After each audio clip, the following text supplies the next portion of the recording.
Welcome to GOAT James Kingdom, where basketball lives forever.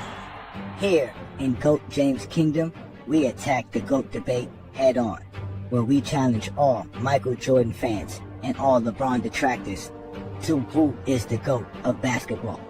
You can catch us every Sunday noon Eastern Time, right here on the GOAT James Kingdom channel, for the GOAT James Kingdom show with B. Lee and A. Johnny.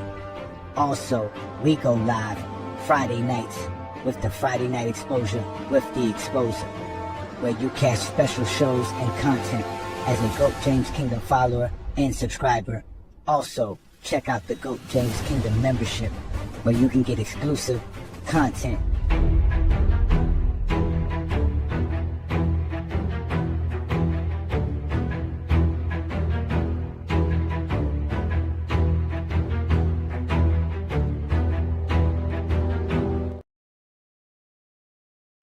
The thing that we have to understand that's important about this conversation is when we debate the GOAT, the negativity of it comes from LeBron and his camp. Nobody else. Cap. When we say he's number 2 all time, we're appreciating the fact that of the thousands upon thousands of players that have played in the NBA since 1950 rather, okay? LeBron James, there's only one player we look at and we say definitively we think was better. And that was Michael Jordan. Don't nobody want to hear that shit. Nigga. What did I say to Rich Paul one day? You act like that's an insult. Rich Paul's response, it is an insult. Because that is how they have acted when it comes to the GOAT conversation. What's up? Get your man. All right. But come on, let's be fair and clear.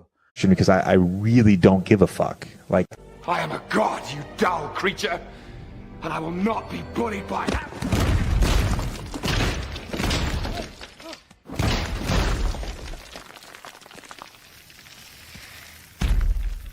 Puny God.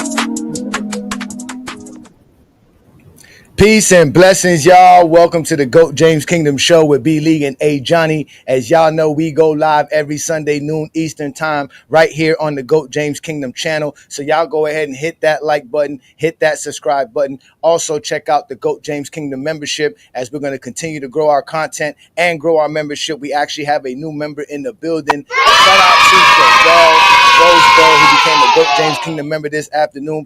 Appreciate that. Peace and blessings to you. Again, if you are a GOAT James Kingdom member, reach out to Brandon and I at goatjameskingdomshow@gmail.com. We'll take care of you. This guy is definitely a part of the membership. So thank you. Like I said, ladies and gentlemen, check out the membership. We are the GOAT James Kingdom platform. We do this every Sunday noon. We're live in our Facebook group as well. So shout out to everybody who support us in Facebook. We're also live on IG as well. So shout out to all the Instagram people. And we're live on FYF Sports Debate. Shout out to Lamont and everybody over there. And you know, I am A. Johnny the Exposer. I got my partner B. Lee. He's here as well. What up, B. Lee? What's good, everybody? All right, and we got the normal panelists as usual. We got King John, Craig, and obviously T Perfect in the building. What's good, gentlemen? All right, so we here to have some fun. We got already a few people in the comment again. Y'all already see the trolls already trolling on Lamont's account. I don't know what Lamont does to Dreamers Pro, but they're out here acting a fool. The Zesty Jeffries, they're the negative ones. They're the negative ones. But again, we're not here to be negative because that's not what we do here in GOAT James Kingdom. We're here to talk about LeBron James reaching 21 All-NBA selections. That is a great feat, another record by the GOAT. And every year it seems like we talk about this conversation, Brandon. So let's try to touch this on another angle. Let's talk about it like this. You know how I feel about the All NBA, but let's talk to you as an NBA fan. What does the All NBA selection mean to you when you're measuring greatness in players? I mean, the All NBA states how good you was that year, basically. So usually, if you're an All NBA first team player, you're a top 5 player in the league. And if All NBA, you're easily a top 15 player in the league. And like no one has been this consistent in NBA history. 40 years old, second team. He was supposed to be first team if he didn't get hurt. But then again, you know how great LeBron James is. It's not just LeBron James, though. It's not just for the sake of LeBron James, to be honest with you.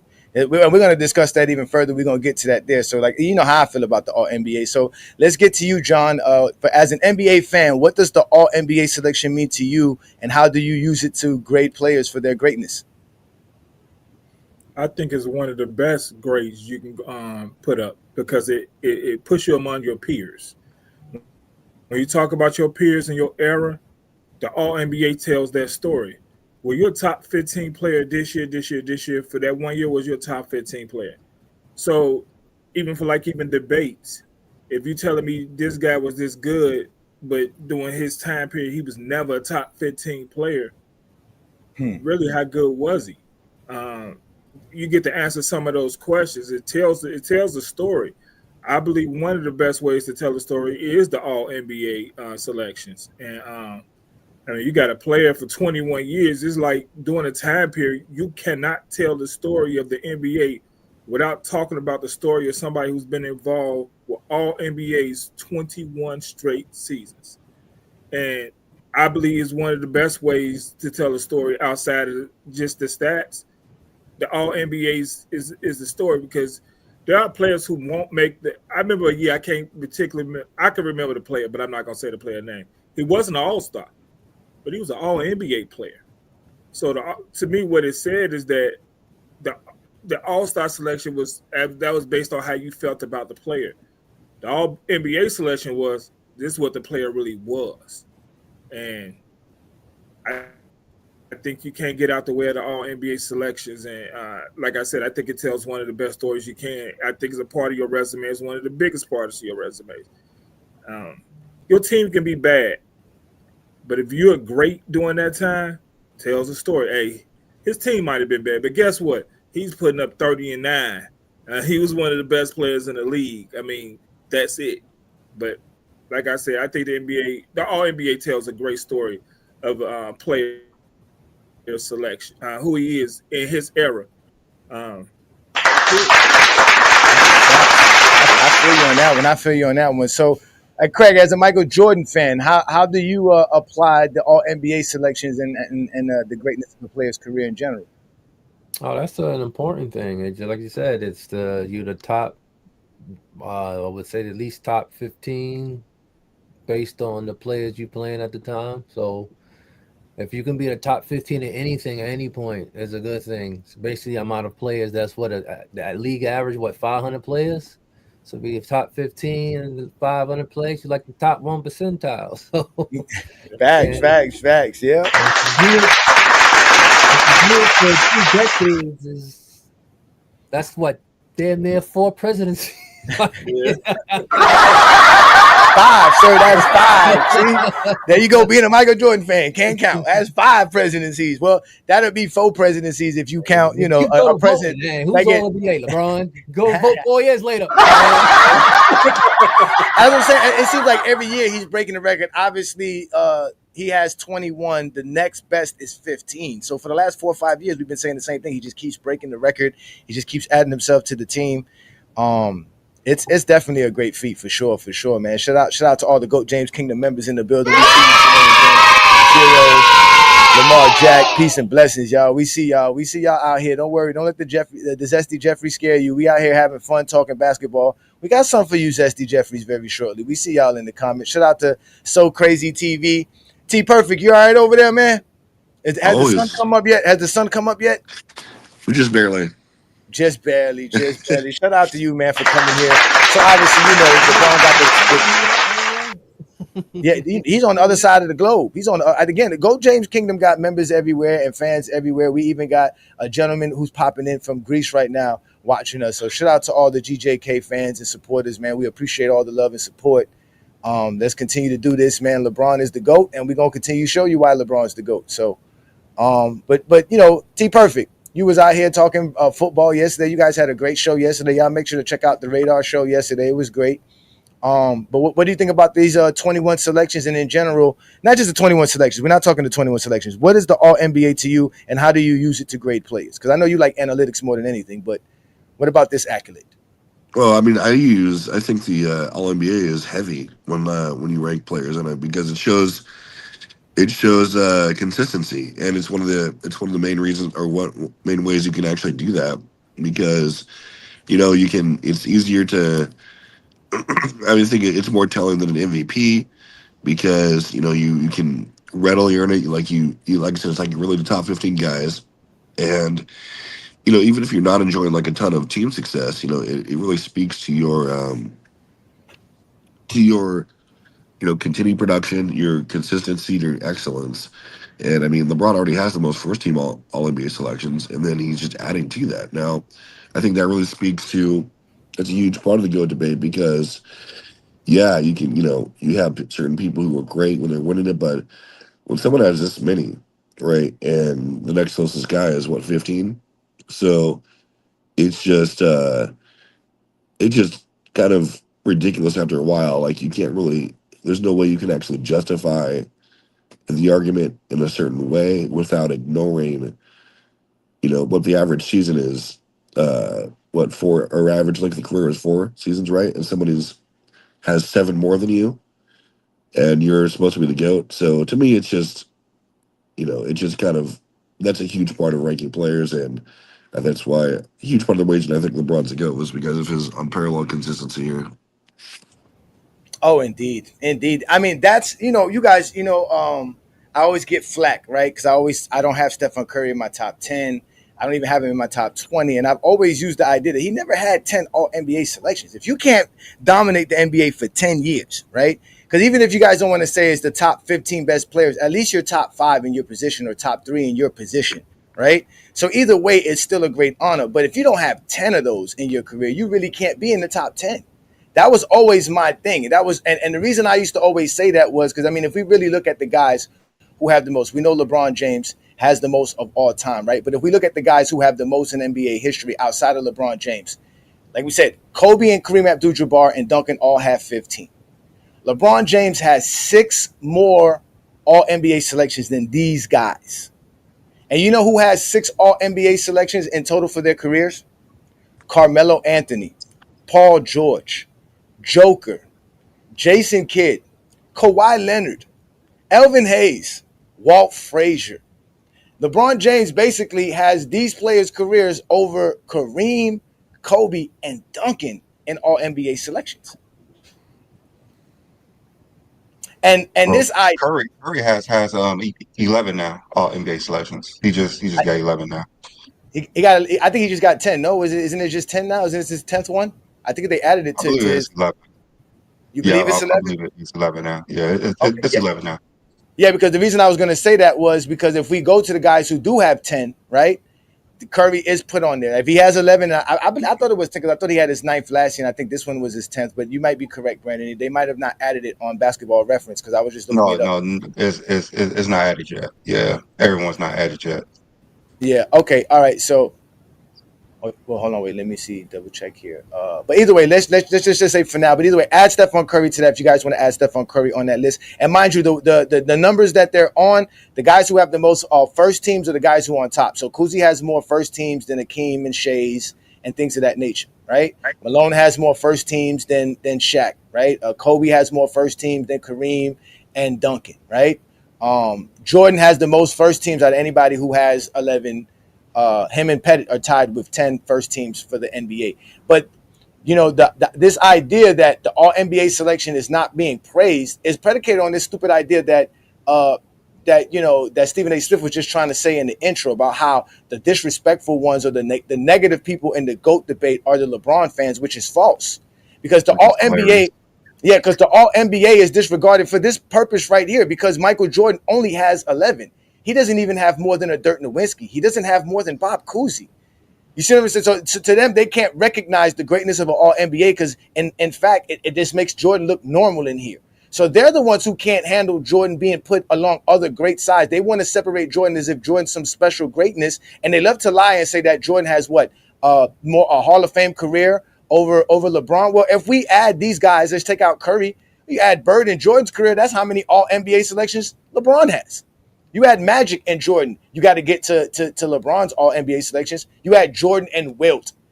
That's how dominant LeBron James has been, but that's how disrespectful they are to the actual All NBA selective teams because Jordan couldn't even make an All selective team when he was in Washington. They have a nerve to say, oh, LeBron's making third team. Jordan couldn't even make a third team. Couldn't even make a third team in Washington. He couldn't do it at all. So that shows you right there that he wasn't dominant all those time. He had a good 10-year stretch. LeBron's had a 20-year stretch. And this is why they disrespect the All NBA team. And this is why I always tell people, if you're not up here and these guys here, you can't really be in the top 20 or the top 10. If you want to talk about somebody who should be in your top 10 and top 20. So now that Curry is there, that's why now I have Curry a little bit better. 2-3 years ago when I was doing my stuff, Curry only had 8 All NBA selections. That's not enough. You got to be up here with the big dogs. You got to be up here dominating the NBA for years to come. And that's what LeBron James has been doing. But the Zesty Jeffries, they don't like that. They can't recognize greatness. They're the ones who made the All NBA negative. They got the nerve to be doing it. As a matter of fact, Brandon, we heard what Stephen A. Smith just said, right? He just said that we are the ones, right? We are the negative ones, right? This is the negative ones here, right? Well, let's watch how Stephen A. Smith responds to somebody just being objective about Michael Jordan. All right. So this is just somebody just saying something, not even talking about Michael Jordan's basketball skills. It's just somebody just talking about Michael Jordan and why he's joining NBC. So let's go ahead and play this and let's watch how Stephen A. Smith responds to that. Michael Jordan. Let's get to him. Why are you talking like he's some basketball guru genius? Is he not? Is he not? I'm talking about just talking about analysis. You can't go by all the ownership and all of that stuff because you're purchasing a team in a small market. Okay.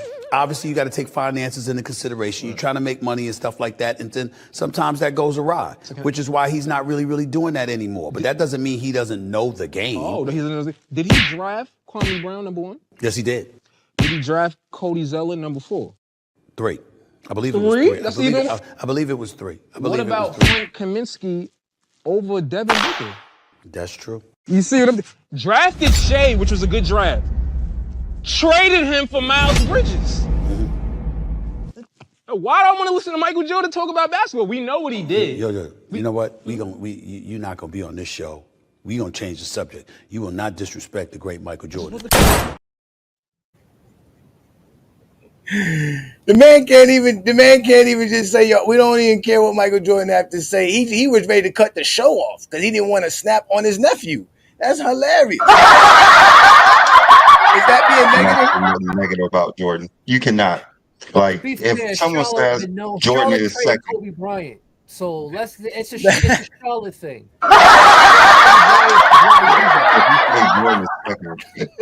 Jordan fans get upset, but if it's the other way around, they want to get mad at LeBron fans. It's nothing about the Charlotte Hornets. No matter who owns the team, they just make great drafts and then trade them away and make bad drafts and keep them.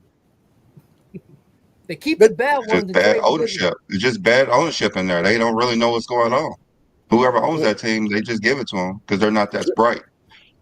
Jordan was doing the same thing when he was over there in Washington. Yeah. It was no difference then. He was hired. He got fired. He was doing so bad. He got fired. That's different. See, we can't say that about Michael Jordan. That's talking negative. Remember, I told you just having LeBron James as the GOAT, he was saying this silliness about we have him number 2. And like I said, most Zesty Jeffries do not have LeBron James number 2 at all. So for him to state that, and they're mad at him. Dreamers Pro or Creepers Pro came out with a video mad because he was saying LeBron James was better than Kobe. And he was like, this guy has to stop it, right? They get upset. You can't praise LeBron James. We cannot recognize LeBron James. Like I said, they are the ones who disrespect all the greatness of NBA players. They're the ones who are the negative ones. They're the ones who are diminishing the all-NBA selections. They're the ones who are diminishing the all-time scoring record. They're the ones who are diminishing making the finals. All of this stuff just for the sake of Michael Jordan, just to keep propping up Michael Jordan, right? And it's not just Stephen A. Smith. Because, obviously we know Josh is the best, man. Shout out to Stephen A. Smith, nephew. That guy is hilarious. Let's let him continue to show you guys how it's not. This is a basketball fan. All this guy cares about is his Knicks. He don't give a damn about the GOAT debate. But because he don't got Michael Jordan as the GOAT, he got to deal with people doing stuff like this to him.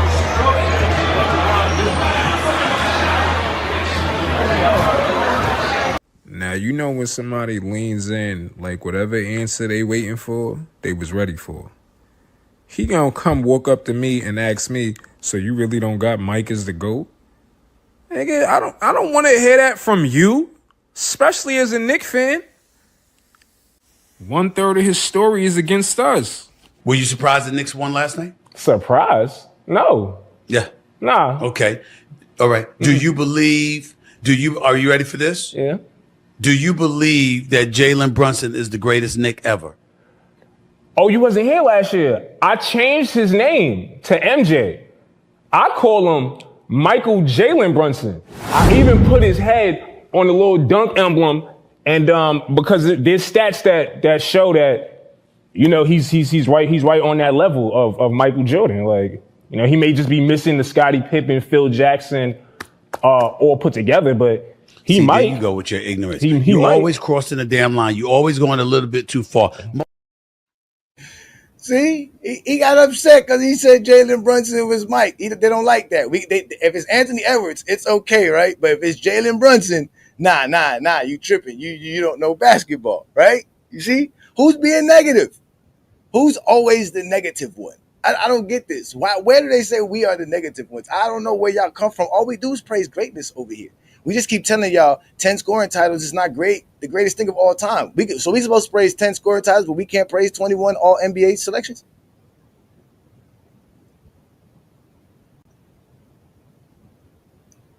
It don't make no sense. Scoring titles mean you're the best scorer of all time. If you win a scoring title, I guess Shea is up there for one of the best scorers of all time. Oh, but you know what though? Yeah, but you know what though? Maybe I'm tripping. Maybe because I'm A. Johnny the Exposer. Maybe because I run a platform with my partner, right? And we called GOAT James Kingdom. We're just biased. We just want to pick and make fun of Stephen A. Smith. Let's see if Stephen A. Smith appreciates greatness and defends all great players like he's defended Michael Jordan. So let's start here again with another conversation he has with his nephew. Go on there, and I wanted all of y'all to put together like a starting five of players, minus the accomplishments, just about how nice a player is. And when I say nice, we from New York, so nice is different. Stephon Marbury, Kenny Anderson, just nice. 5, and don't put Earl of Pearl Monroe in there. Just nice? Yeah. Are you talking one-on-one? No. It comes in the lines of an NBA player. Like I said, when I name nice, I'm talking Kevin Durant, who's not in the GOAT conversation, but if you want to talk about the nicest players that you've ever seen play, he's in the top 5. I don't disagree with that. I think that Kevin Durant is maybe the greatest scorer we've ever seen. Right. So he's a professional scorer. He's something special to behold. I don't have a problem with that. Would you put him ahead of Kobe? I would. They in the top 5. Kevin Durant to be my. Okay. All right. Would you put LeBron in the top 5? Nah. You wouldn't put LeBron in the top 5? Nah. I'm doing it position. Kevin Durant is the nicest small forward I've ever seen. So you'd put Kevin Durant ahead of LeBron? As far as being nice? Yeah. You'd put Kobe Bryant in top 5?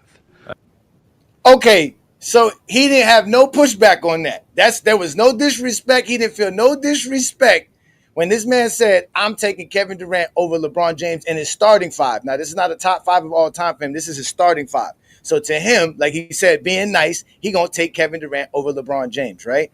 Brandon and I don't feel offense to that. King John don't feel no offense to that, right? Obviously, Stephen A. Smith don't feel no offense to that because he went straight to Kobe. He was like, "So you have Kobe in here, right? Let's see how it goes on." Remember, the one man's name is never mentioned. Let's see who mentions his name and watch how he responds when his nephew tells him how he feels about Sir Michael Jeffrey Jordan. So where would you put Jordan? He's nice like that. That's the resume talking right there, the 6 for 6 and stuff like that. If we seen him playing in the park, we picking Kobe. I'm not with the Jordan stuff, and you know that.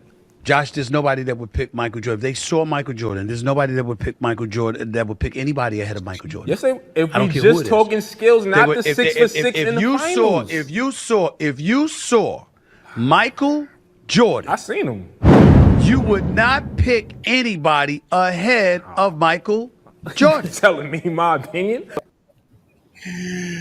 Yo, man, so you gonna tell me my opinion? Like, you really see what I'm saying? Who's the negative fan base? Mind y'all, Stephen A. Smith or Stephen A. Sunken Place, like my man Blue Boat would say, is not only a client of the Zesty Jeffrey Coalition, he's the damn president.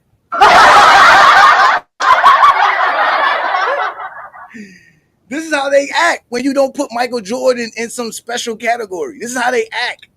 He didn't defend LeBron James in anything. He didn't do nothing. He just said, "Oh, okay, let's just go to Kobe."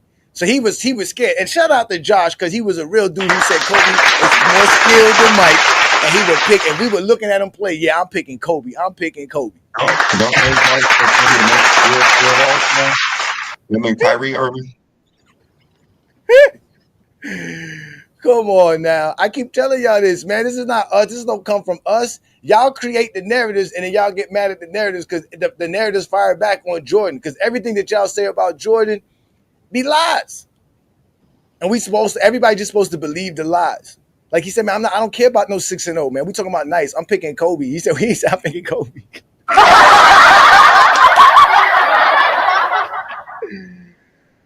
So, I mean, Craig, you face a lot of negative LeBron fans. I know you do because you always be sending us stuff because they be messing with you all the time, right?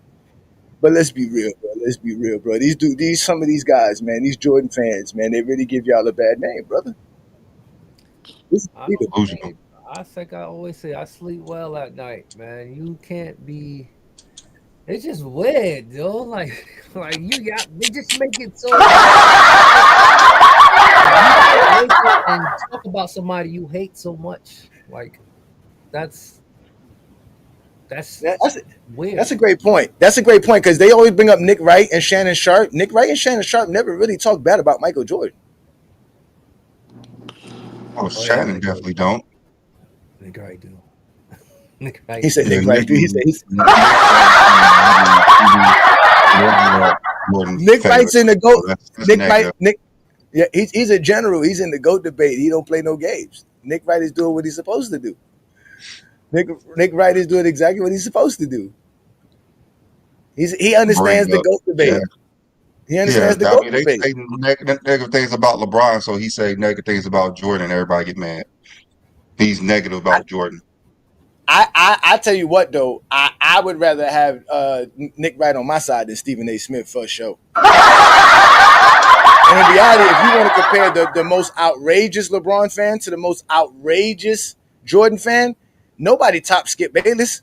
We put Skip Bayless in his own category. He's like Hitler.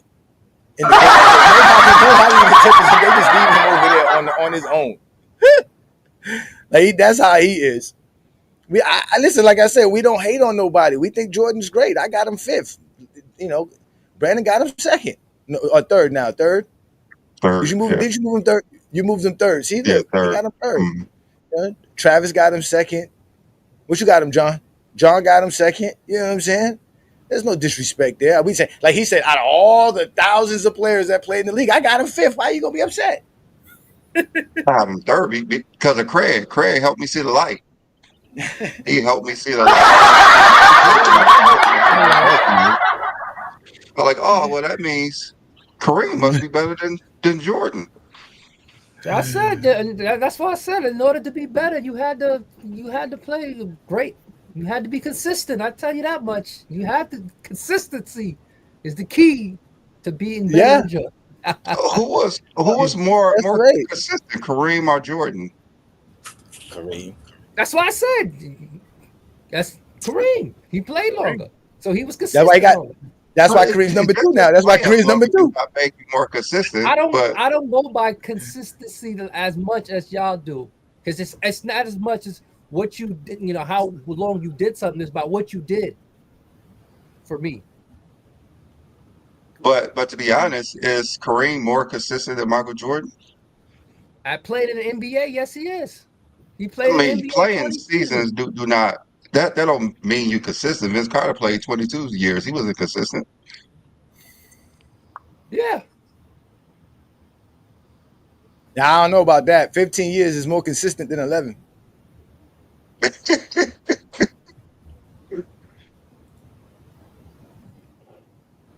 what I'm saying. Like Michael Jordan got the same amount of all NBAs as Bill Russell, the same amount of MVPs as Bill Russell. He got less championships as Bill Russell. That's why Bill Russell number 4, Michael Jordan number 5. And Bill Russell did this in 13 years. It took Jordan 15 years to get to this. Now, well, not really, 13 but years too to get all that. Yeah, I know. Yeah, you're right. It did. You're right. It took him 13 years. My bad. I took that shot. But still, you listen. These are the greatest players to ever play the game. So to diminish the All NBA selections is crazy. It's crazy. And like I said, if you're doing it for 10 years plus, if you are, look at the names. These are like what 27, 28 players that I'm naming. These are the top of the class. Now, Rick Barry and Dr. J, we're including their All ABA selections as well in this. I mean, they want to talk crap. Ain't Hondo 8-0? So is Hondo's 8-0 and has 11 All NBA selection. And mind y'all, the All NBA selection is the oldest NBA honor in NBA history. That in the All-Star game. They were giving out the All NBA team before they were giving out the MVPs, because as you can clearly see, George Mikan has 6 All NBAs, but he has no league MVPs because he retired the year before they put the league MVP in the place. How? If he was playing, was he playing with Russell? Russell got some MVPs. Bill Russell got 5 of them things. No, Mikan played in the early 50s. Mikan retired in 54. They started giving out the MVP in 55. 56. Didn't he play for like 8 seasons? He started in 49, didn't he? Like 47. Remember, it was the BBL and the NBA or the BBL. No, my bad. It was the BBA and the NBL. My bad. You on your mind. Hey, it's Memorial Day weekend. Shout out to everybody who's supporting. And who actually not supporting, but everybody who's actually having fun on this weekend. And shout out to all of the servicemen out here. This is, I guess it's not Veterans Day, but a shout out to anybody who lost a family member in any kind of, war situation. So again, it is Memorial Weekend. Enjoy your weekend. I am from Miami, so I might have mistaken the BBL for the NBL. It's okay. It was the BBA and the NBL. Mikan played in one of those 2 leagues, and when it got merged in 49, he played to like 54. Yeah, so, and he was actually the first commissioner of the ABA as well. So, but again, we're not the ones who be discarding the All NBA selections or any greater controversies, even the scoring titles. Brandon always thought the scoring titles meant something. I used to tell him it don't mean nothing. Well, I know what Brandon really used to say. It doesn't mean more than the scoring, total points, the scoring record, obviously. But he always thought it was something that meant greatness. I used to count it as well. But Jordan fans say that should mean something. 6 Finals MVPs should mean something. But then when you tell them Wilt Chamberlain had 7 scoring titles, they don't mean nothing. I mean, it means something. It means that the points that you got in that season for the scoring titles is added to your totals. Mm-hmm. So Jordan 10 scoring titles equal 32,292 points. That's about 9,000. That's about 9,000. What it means is that you was the best scorer when you played that season. That's all it means. It don't. Yeah. That's all it means. It means for that season you averaged the most against your competitors. That's what it means. And sometimes you don't even That's score what to the all the most titles points mean. Because and y'all, get the scoring same way title. y'all say the scoring titles don't mean that still titles don't mean nothing. There's no negativity when you steal the most steals in the league. There's no negativity when you pass the ball the most in the league. There's no negativity when you rebound the most in the league. For some reason, there's a negativity when the goal of basketball is to score and you score the most in the league. It's just mind-boggling. That's because of Jordan fans. I That's had no the Jordan fans. negativity about steal titles, assist titles, rebound titles. Because Jordan All fans do about the not scoring use those titles is because he don't have negativity. them. We never mentioned Jordan them. fans do not use We never those. They Craig, don't who use has the those. most? They don't have those. Craig, who has the most rebounding titles? Rodman. No, he don't. No, he don't. Who has the most assist titles? It'd be Stockton.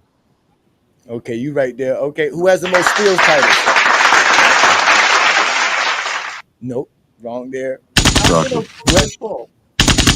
Chris Paul, yeah, you right. Chris Paul has the most. Okay, who has the most block? Who has the most block titles? It's between Hakeem and Dikembe. Nah, it's Kareem and Dikembe. But the guy with the most rebounding titles is Wilt Chamberlain with 11, which is more than 10. Am I right, Brandon? 11 is more than 10, right? Yeah. Okay, I just want to make sure. Yeah. I don't know because 6 and is more than and 11. in 14 years. And 14 years. Will got 11 rebounding titles in 14 years. But that scoring title is better than rebound titles, though. Yeah, we never compared about scoring titles and rebounding titles. I mean, scoring titles are so good it's worth more than the all-time scoring record. No, not you, Craig, because you know what? There's a bunch of Zesty Jeffries right in our Instagram. They be messing with us, right? And they continue to harken on our criteria, and they were trying to state that. So they'll tell you that the scoring title is more important than the rebounding title. Like you say, scoring is more important than anything. It's the most important part of the game. So they'll tell you that even though Wilt Chamberlain has 11 rebounding titles, that doesn't mean it's better than Jordan 10 scoring titles, because scoring is more important than rebounding. That's what they'll say. He played 30 years before Jordan. That's when people rebound title is more harder to get than a Look. scoring title because it doesn't Look right there. Look at the Zesty Jeffrey. Look what he says. Useless accolades. What accolades are useless? What accolades? You know what's useless accolades? 10 scoring titles and being 5th all-time scoring.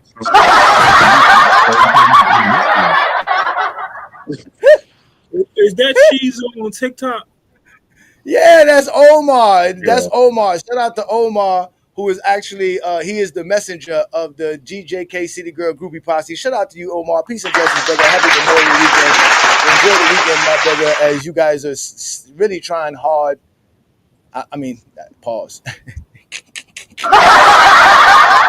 desperate. Let's bring up a GJK member. Shout out to Jason Jackson, who's in the building.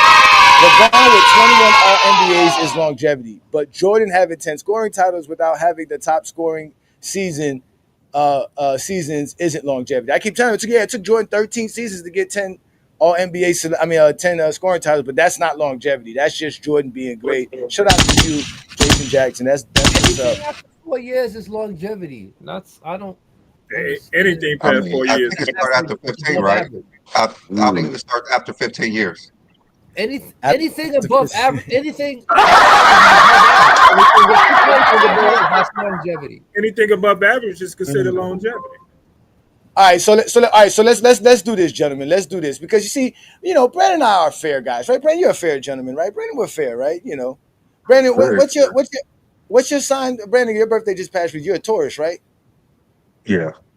See, that's why Brandon and I really get along, right? Because Taurus and Geminis, right? We really, and you are May Taurus, right? No, you're April Taurus. Mm-hmm. Yeah, Taurus means fairness. Yeah, Taurus means fairness. And a Gemini is a dual side, so we're balanced. So Brandon and I are completely fair. So let's see how insignificant this All-NBA award is, right? So let's go look at the guys who made the All-NBA first team. Is it really insignificant to say that these are the top 5 best players in today's NBA? I mean, it's close. Right? I know some No, people say no. some people don't think Donovan Mitchell. Some people think Yeah. Donovan They had Mitchell to should put be on. a team that won. They had to put But somebody with. but he was a top they had 5 player this year. some wins. They had to put somebody on that team winning. That's what I'm saying, right, He was Brandon? a top player You're this not going year. to argue. He was one of the best players this year, even though this is not one of his Yeah. best years. But obviously, the way he played, it helped his team, generate a lot. He was the leader The of the best Cavs. team play he had was this year. All right, He is yeah, correct. exactly. We know. Joker, SGA, and Giannis all had historical seasons. We know that for a fact, and we know Jason Tatum is always doing what Jason Tatum does. So, Yeah. how is it insignificant to recognize these guys as the basically the face of what the best players or the elite players of 2025 represent? If I told you 2025 was a great season and these are the players, and you went to go look at their stats, is it insignificant? Wouldn't it give you an understanding of how great the NBA season is and how great these players are? Shaw just missed the cut of making all team first. He would have had a Jordan-like season. Right?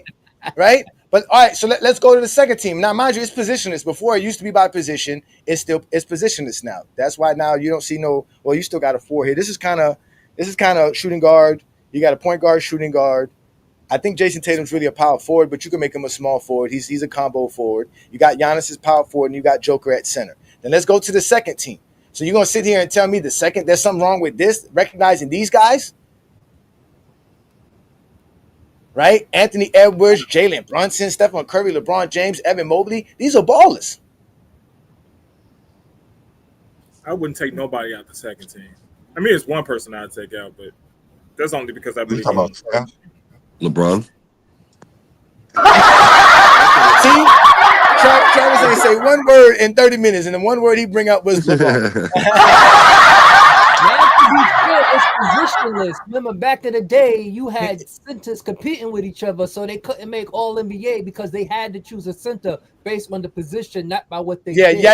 No, it actually limited the centers because in reality, you was only allowed to have 3 centers. Every other position was 6. Right, you was allowed to have 2 forwards because it didn't have to be a small forward or a power forward. You could have forward. Yeah, it just could be a forward. It could be 2 power forwards. Garnett, Duncan, and Dirk. Yeah, exactly. And you have 2 guards. Here in this kind of situation, you got 3 guards and you got 2 forwards because in reality, Evan Mobley is a forward. The top 15, no matter what position, you'll be the All-NBA. Exactly. So you would say LeBron James and all these guys are top 10 players the way they played just this year. We're not talking about overall or for the past couple of years, just this NBA season. Right? And then if we go to the third team, which is a lot of people like to discredit, I like this third team. This is a solid team. Matter of fact, that's what they should do for the All-Star game. They should make the all NBA teams play against each other from the year before. I really love the third team, bro. It's all factual. Yeah, I'm just happy. Yeah, Cade was definitely had a wonderful season.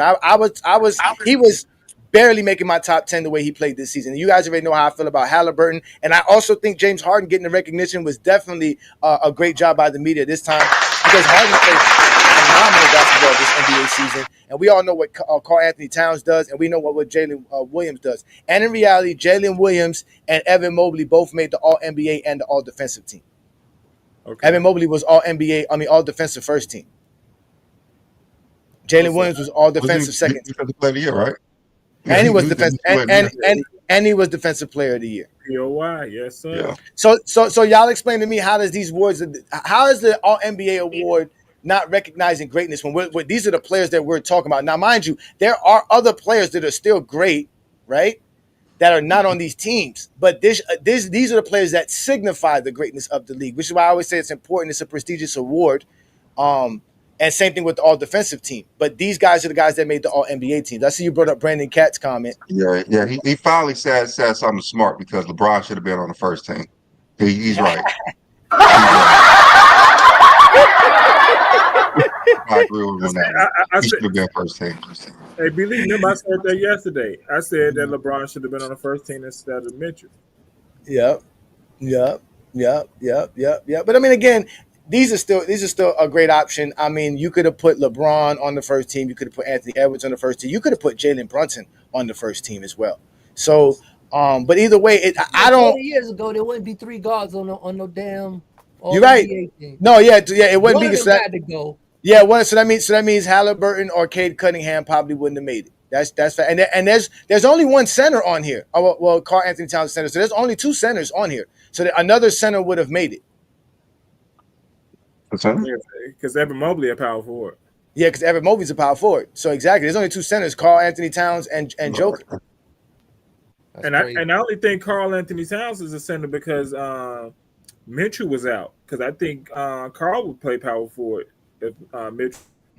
They don't play them together that much, so they usually intertwine. If Karl's and Mitchell's out, if Mitchell's in, Karl's out. And Mitchell's been out for the whole season. They really don't have a center. They've been using Precious Achiuwa a lot as a backup center, and Karl's been the center. That's why Hart starts, because they really don't have a deep lineup. Only 4 guards and freaking Karl Anthony Towns. Yeah. I mean, you can maybe say OG's a small forward, right? OG's a small forward, but Mikal Bridges is a guard, and Jalen Brunson and Hart's a guard. So they play 3 guards, a forward, and Karl Anthony Towns. So, and they're having trouble in this series because we're about to get swept. Because they're trying to play Karl Anthony Towns and Mitchell at the same time. They got to decide who you're going to play. You can't really play both of them at the same time. I don't think the 2 big man lineup works anymore in today's NBA. Don't let them play 40+ minutes. They start fucking up. When he start listening to niggas and letting them rest, Knicks lose. Let them play them 44 minutes again. But what you say in this series, a Nick might get hurt. You play them 40 minutes. They lose. It just might be. It don't matter. It just might be. But I mean, again, it's a great series. Bobby got to win hurt. I've seen series. John will tell you this. I've seen series where every team on the road wins. John knows this. So and the Knicks gonna lose this series because they got home court. Because that's what I'm saying. But the Knicks are still a good team. It's not like the Pacers are that much better than the Knicks. Again, they had game 1. The Knicks coughed that up. Game 2 it could have gone either way. Jalen Brunson really, I don't know what he was doing on that last shot. They could have got a better shot, but what they did to Boston. It's really common to what they did to the Indiana Pacers fan that day after they beat Boston when they were out there messing with him for no reason. He was just walking in the streets of New York. So, but again, when you walk in the streets of New York, that's what happens, right, Craig? You got to be prepared for everything. But if you're walking the streets of New York, you got to make sure you have the right, the right kicks, right? You got to have the right kicks, Craig. You got to have the right kicks. And here in GOAT James Kingdom, we are going to explain to y'all the soul of the game. We all know Michael Jordan changed the sneaker game, and Craig, as our Michael Jordan delegate, is a big-time sneakerhead. So he comes out every week with his segment called The Soul of the Game, and he's going to break down one of the dopest J's or the dopest sneakers in the game. So shout out to Craig, and we're going to give y'all GJK, Soul of the Game. With that, these shoes that we're about to design with words starts with a soul. Not a soul, but a soul, what touches you to earth that's floating in nowhere, the soul. Well, this is Memorial Day weekend. A shoe that one of my favorite shoes ever that came out yesterday, and this is the shoe right here. This is the 4th model of the Jordan line. Jordan Retro 4. It came out yesterday. You should be able to pick it up. It's in the stores like that. The reason why I chose this shoe, this is my favorite color of the line. I had to get it. I love it so much. Lift it up a little bit, Craig, to your left. Yeah, like that. Yeah, you go. To your left. There you go. That's perfect. That's perfect. Yeah, that's good. Yeah. This one, this is my favorite shoe of all of them. I'm so bad. This is the older model. You see how beat up it is? I had to buy it again because this is when I was balling back in the day. But yeah, this is the shoe right here. This is the shoe he started wearing the 88-89 season. That season where he played the point guard. He had like 11 triple doubles in like 12 games. So yeah, this is my favorite one. I can't say much about it because everyone who knows sneakers knows about this shoe. But yeah, this is the one for the week. This one right here. And those are the 6s you said? Which one of those? The 4s. Yeah, those are the 4s. Ray, you're gonna hook us up with those or no? I mean, you can get them in stores. I use the coupon. Yeah. I want some free shit. so Craig, those just came out yesterday. Yeah, they just came out. Damn, Craig. All right. No, those are nice. Those are really nice, man. So you said that was that was team that I bought. This is when I was balling. Back when I was balling. You see how? Show them together real quick. Put them up together. Put them both up together. Why they look different? Is there a reason there? Besides, this one is wear and tear. It's basically the same shoe. So there's no different in the design or anything like that. Nothing at all. Still, it's the same exact design. Subtle details that you would know, like for instance, this one, like you see the paint on the old ones. On the new ones, you can actually see like if someone just put a dot lines on it, like you can see they stick out. You could feel them on the shoe. On the other ones, you couldn't, and they actually have the print on the backside. I just got them again because, like I said, I can't wear these anymore. These are balling shoes. I used to play ball in them, but I had to get them again. All right. So those are the Craig's basically sneaker of the week, which we do every week here on the Sunday afternoon right here on GOAT James Kingdom. And we basically do that here, ladies and gentlemen, with the soul of the game with Craig. And he does a great job because Craig is a big time sneaker guy. And I know a lot of you guys are sneaker guys. You guys love to talk about sneakers. We know Willie's in the comment. He's a big time sneaker guy. So shout out to all you guys that support I guess Nike and the Jordan brand. And obviously, we know the second best soul sneaker out there is the LeBron James sneaker. So shout out to you, Craig. Great segment, great shoe. And that's actually a best shoe to wear this weekend for Memorial Weekend. You know what I'm saying? It's a perfect color. It matches a lot, right? So that's kind of dope. But what is the average retail price of those sneakers, Craig? Retail is $225. Out here with taxes, they run about $240. I use coupons. $250 is a light bill, bro. Fuck that. Right? Tell him, Travis, we out here wearing New Balances. We go to Walmart and pick up some Dr. Scholl's.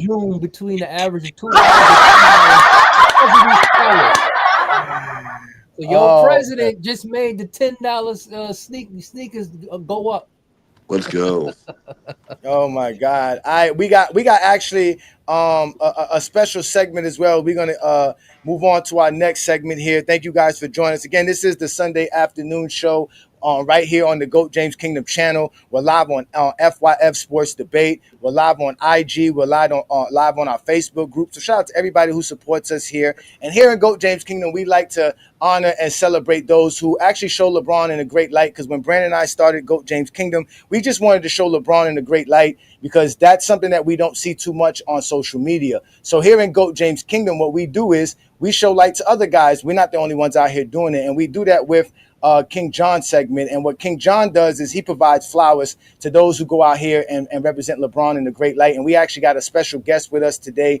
And we're going to bring him up here to talk about his channel and all the great stuff that he does. And we want to thank him for coming. So ladies and gentlemen, we're going to go no further ado without giving you guys our GJK flowers with King John.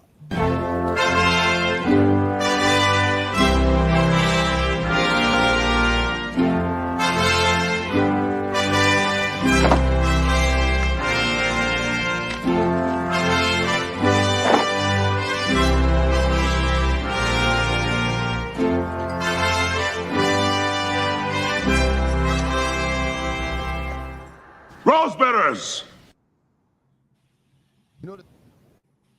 You know the difference between LeBron James and Michael Jordan legacy is we had the chance to see LeBron James' full legacy. We watched him on ESPN as a junior. Michael Jordan, we didn't really see him until the late 80s. People always in the comments saying, oh, I seen him in the 80s. How? The NBA didn't have mass media deals back then. NBA on NBC didn't happen until 1990. By the time NBA was on NBC, Michael Jordan has evolved. Michael Jordan already went through his losses. He already went through his ups and downs. So the only Michael Jordan we really know as a whole is the evolved Michael Jordan. We look at LeBron James and we see the junior in high school. We see his first 3-4 years in the NBA. We've seen his ups and downs. We've seen his challenge, struggle. All the stuff that we missed from Michael Jordan, we've seen in LeBron. And that's the difference in their legacy.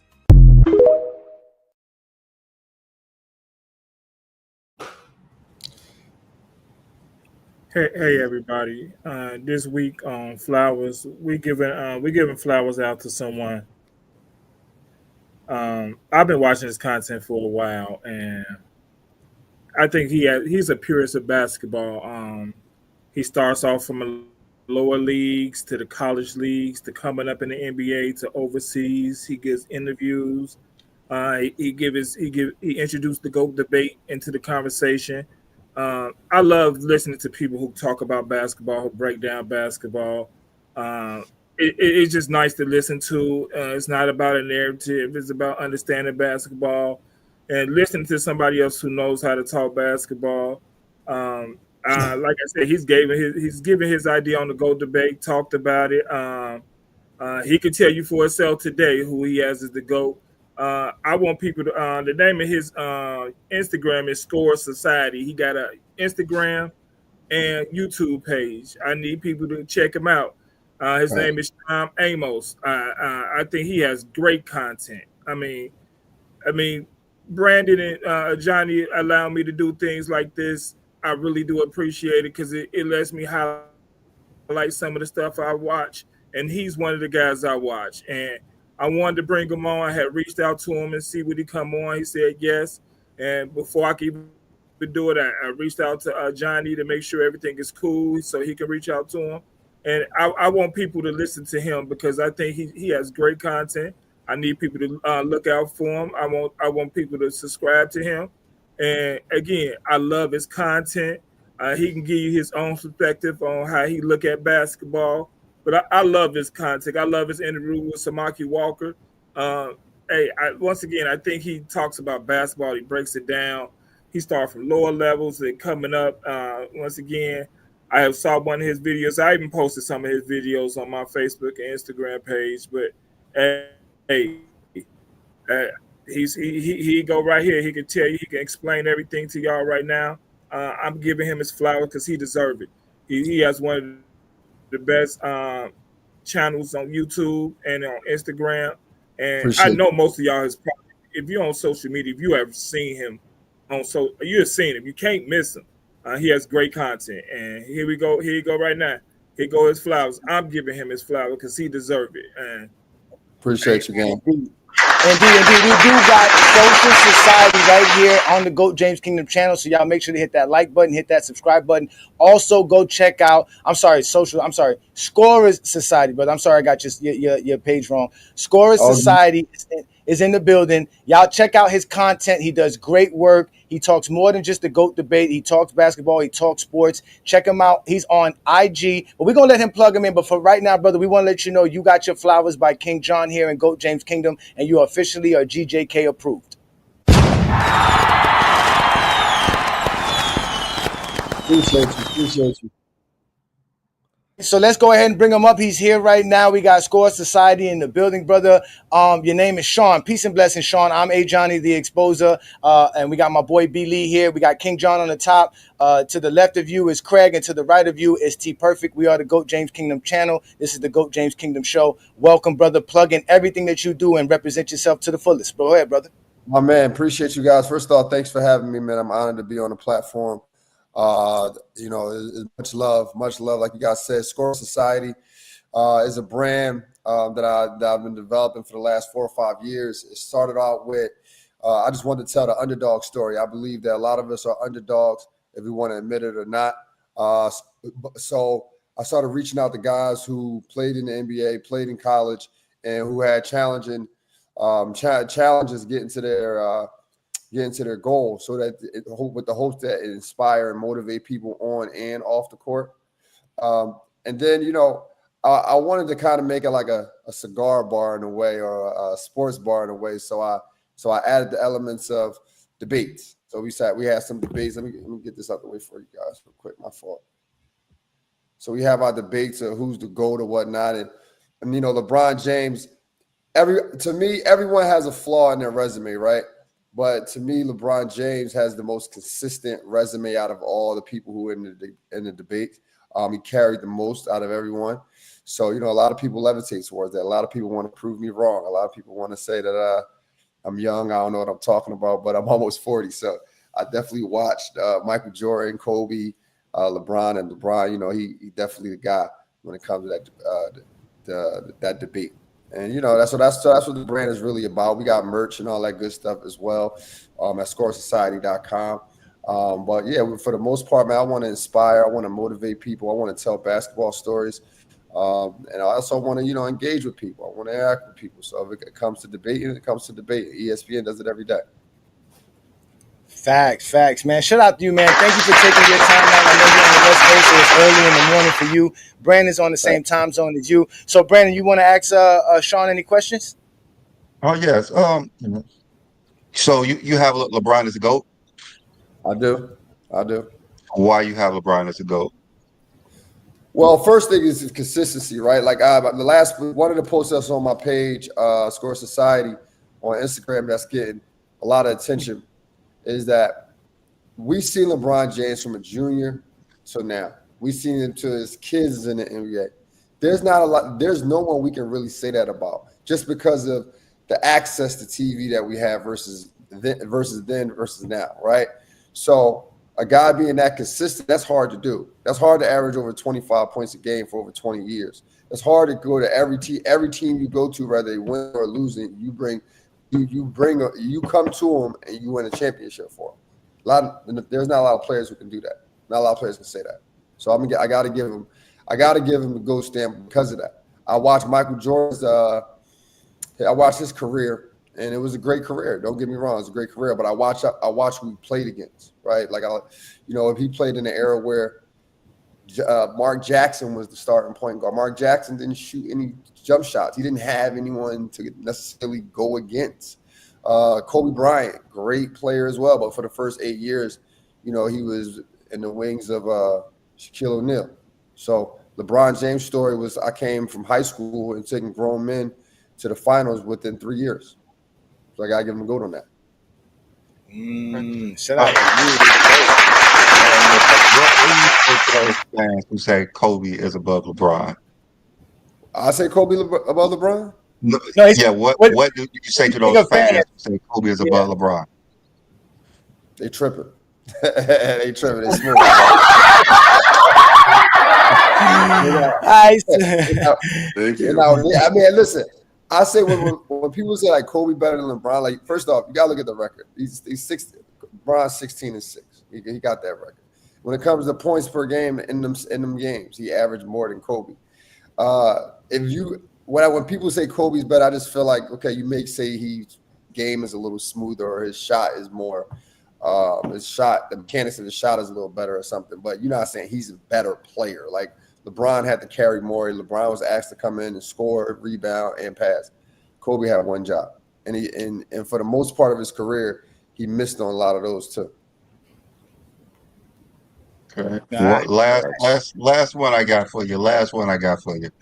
What do you say to those fans when they say LeBron can't be the GOAT because of his losing record in the finals? I mean, would you rather someone losing in the finals or losing in the season? I mean, you got Kobe Bryant for 13 years. I mean, he went to, out of 20 years in the NBA, 13 of them years, he wasn't even close to the finals. The same thing with Jordan as well. 15 years in the NBA, he got 6. So majority of the times, he wasn't even close to the finals. I'd rather root for someone who I know least trying, right? And then another thing is, people want LeBron James to win regardless. At Game 7 against the Spurs, Chris Bosh had 0 points. Michael Jordan never had to worry about Scottie Pippen scoring 0 points. Kevin Love and Kyrie Irving was out the last for that final series against the Warriors. LeBron James averaged 35 points a game, 36, something close to that. They want him to win no matter what, and he's the only one being held to GOAT standard. So,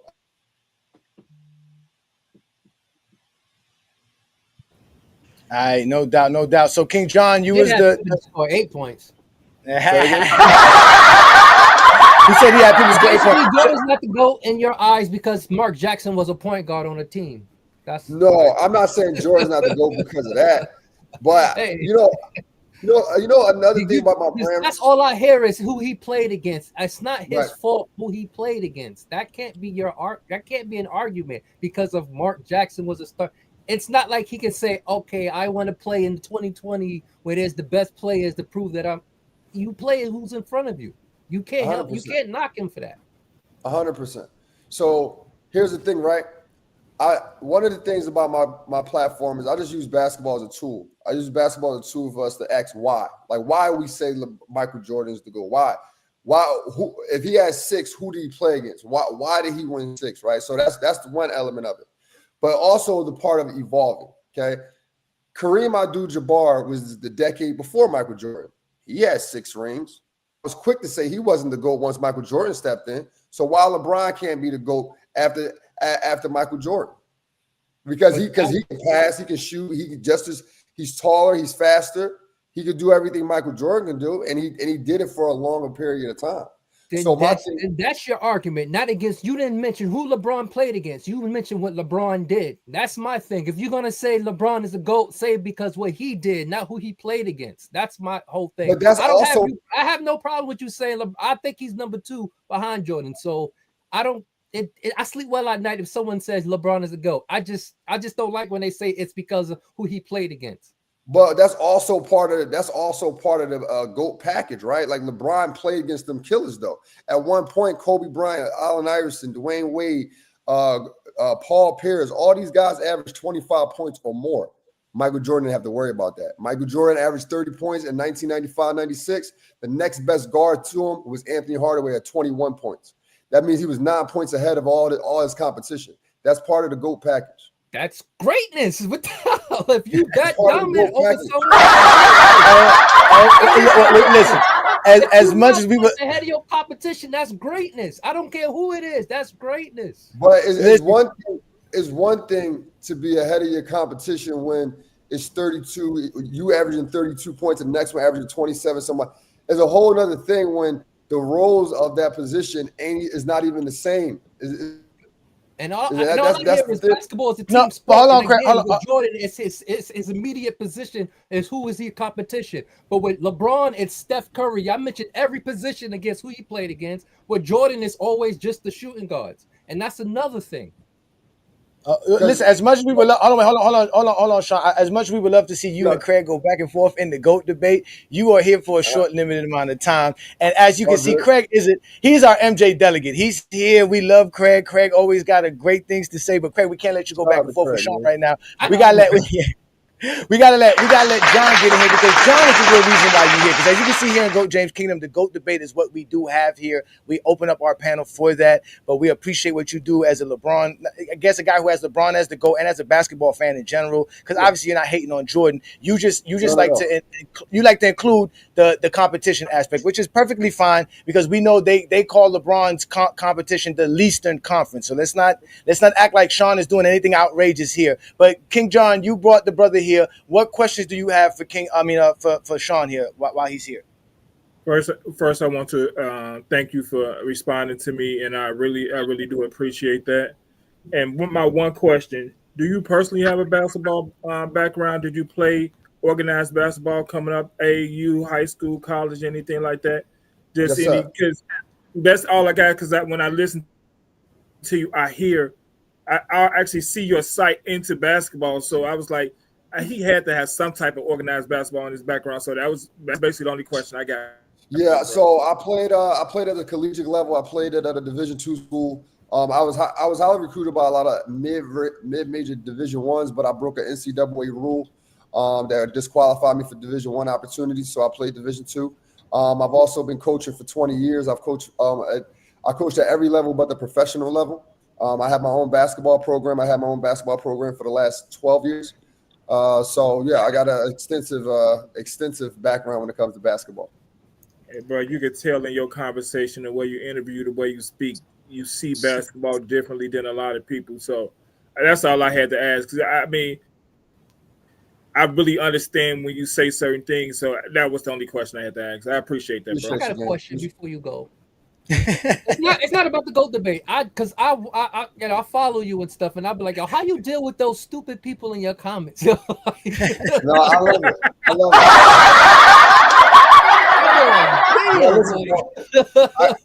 I grew up in Philly, man. I grew up in Philly, born and raised, man. And all we used to do after we played basketball is talk shit. You know what I'm saying? So I don't mind it. That's how it was. When I'm from New York. So that's how we was in New York. You already know. In your comments, be saying some off the wall stuff, bro. You know what I mean? But I got tough skin. I'm not really great takes, Sean. Overall, by the way, great takes. I get that. I'm from Right, Chicago. and, I get that. all right, T Perfect is to your right. He used to be an MJ delegate, but he came home. We transferred some of these Zesty Jeffries. Welcome home, brother. Yeah, he has the bond. He has the bond as the GOAT right now, but he's really a Kobe guy. He loves Kobe. He watched basketball growing up, with Kobe. So go ahead, T Perfect. What questions do you have for Sean? Again, this is Score Society. Sean Amos. Go check him out on all platforms, ladies and gentlemen. He's here giving us a special time this afternoon, actually this morning for him, and he's here to talk to us. And we'll get your question. And go ahead, T Perfect. What's your question? No real questions. I mean, they already covered it. John had some great questions. So, Craig, I just wanted to give you a shout out to you, man, because it's so like what I find is refreshing and I like how John finds these people, these creators, and more than that, like obviously you come from a place of knowledge and you're able to articulate that, which is super refreshing, especially when someone's debating something. Like you. I mean, I'm sure that you can believe me when I say that we get all sorts up here, man. Like all sorts of craziness, just people who can't debate or they're biased, and you have a great way of coming at it, and for me that's the biggest thing. No matter what the topic, no matter what your position is, whoever you have as your top five, I don't care as long as you can present it in a way that makes sense, and that's you for what we can tell. So keep on going, and Matt, props to you, man. Thank you, bro. I appreciate that. Yeah, man. So before we let you go, because like I told you, if you want to stay, you're more than welcome to stay. But we're going to let some GOAT James Kingdom members up. But once we let up the open panel, I don't know if you want to stay for that. It gets real wild here in GOAT James Kingdom. But again, this is what we're here for. We have a lot of fun. So again, y'all, this is Score Society. Sean Amos. The only thing I got to ask you is, brother, can you please send me the link to the painter or the artist who did that painting behind you, brother? Yeah, I got you. I'll text it to you. That is super dope what you got behind you. And again, obviously you can see, bro. That shit is definitely dope. Almost 6-7 years. The painter who did this, she actually did one for Nipsey Hussle right before he passed away. So she's a great painter, but I'll definitely send her to you guys via link. Right now I'm drawing a blank on her name. Wish I could shout her out, but it's okay. Just give me some. Obviously, we'll reach each other on Instagram. Obviously, go ahead and plug in all the platforms that you're on. Again, this is Score Society Brandon Podcast. Sean Amos. You can find him on Instagram. I also found him on TikTok as well. So go ahead and plug your channel, brother. Let everybody know where they can find you. On all platforms, so YouTube, Score Society. On as you see right here, Instagram, Score_Society, and then TikTok, Score Society. I'm Score Society and everything. So. You may make sure y'all follow. I post daily. I post maybe 3-4 times a day, again, to motivate, to inspire, to make people ask themselves why. I want you to ask that question on and off the court. So yeah, just make sure y'all tap in with me. I get some great guests, and we get great insight on their life and their journey to, again, hopefully motivate and inspire. Indeed, man. Shout out to you, man. Keep doing the great work that you're doing. As we told you before, you have been officially GJK approved.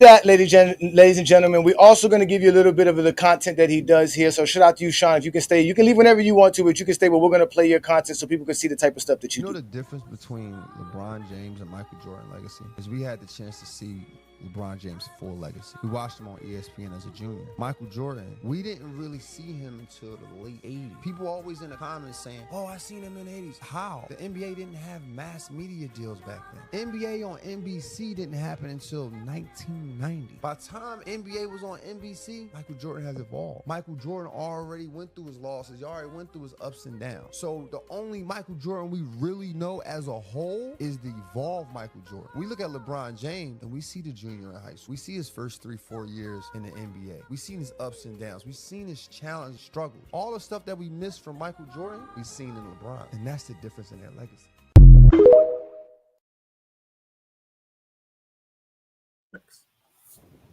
Indeed, man. Shout out to brother, man. That was great, man. Thanks for that one, King John. Y'all know what to do, man. Hit that like button, hit that subscribe button. Don't be afraid to check out the GOAT James Kingdom membership. As you guys see, we do nothing but great stuff. We got Twin Man in the building. Shout out to Twin Man. He must have said Kobe's name way too much. Because you know what, you say Kobe's name 3 times, Mr. Twin Man pops up. What's good, brother? Shout out to Hey, Sean. I He just had take to go. He had to go. So shout out to him, man. Thanks for joining us, brother. Hey, I just take it one day at a time, relaxing this Sunday, waiting for my Knicks to get it together. To Mrs. Exposer, we about to make the comeback. It's the comeback right here. All right, Mrs. Nah, Exposer, nah, the comeback. Keep hope alive. But real. I think to the topic now. Stephen A. Smith is a Class A clown. For him to sit here and say the disrespect comes from LeBron fans is absolutely hilarious. He's very delusional. Like Technically, he said like that. LeBron and Clutch Sports. He didn't say LeBron fans. He said Clutch Sports. He didn't say LeBron. How fans. is it disrespectful for?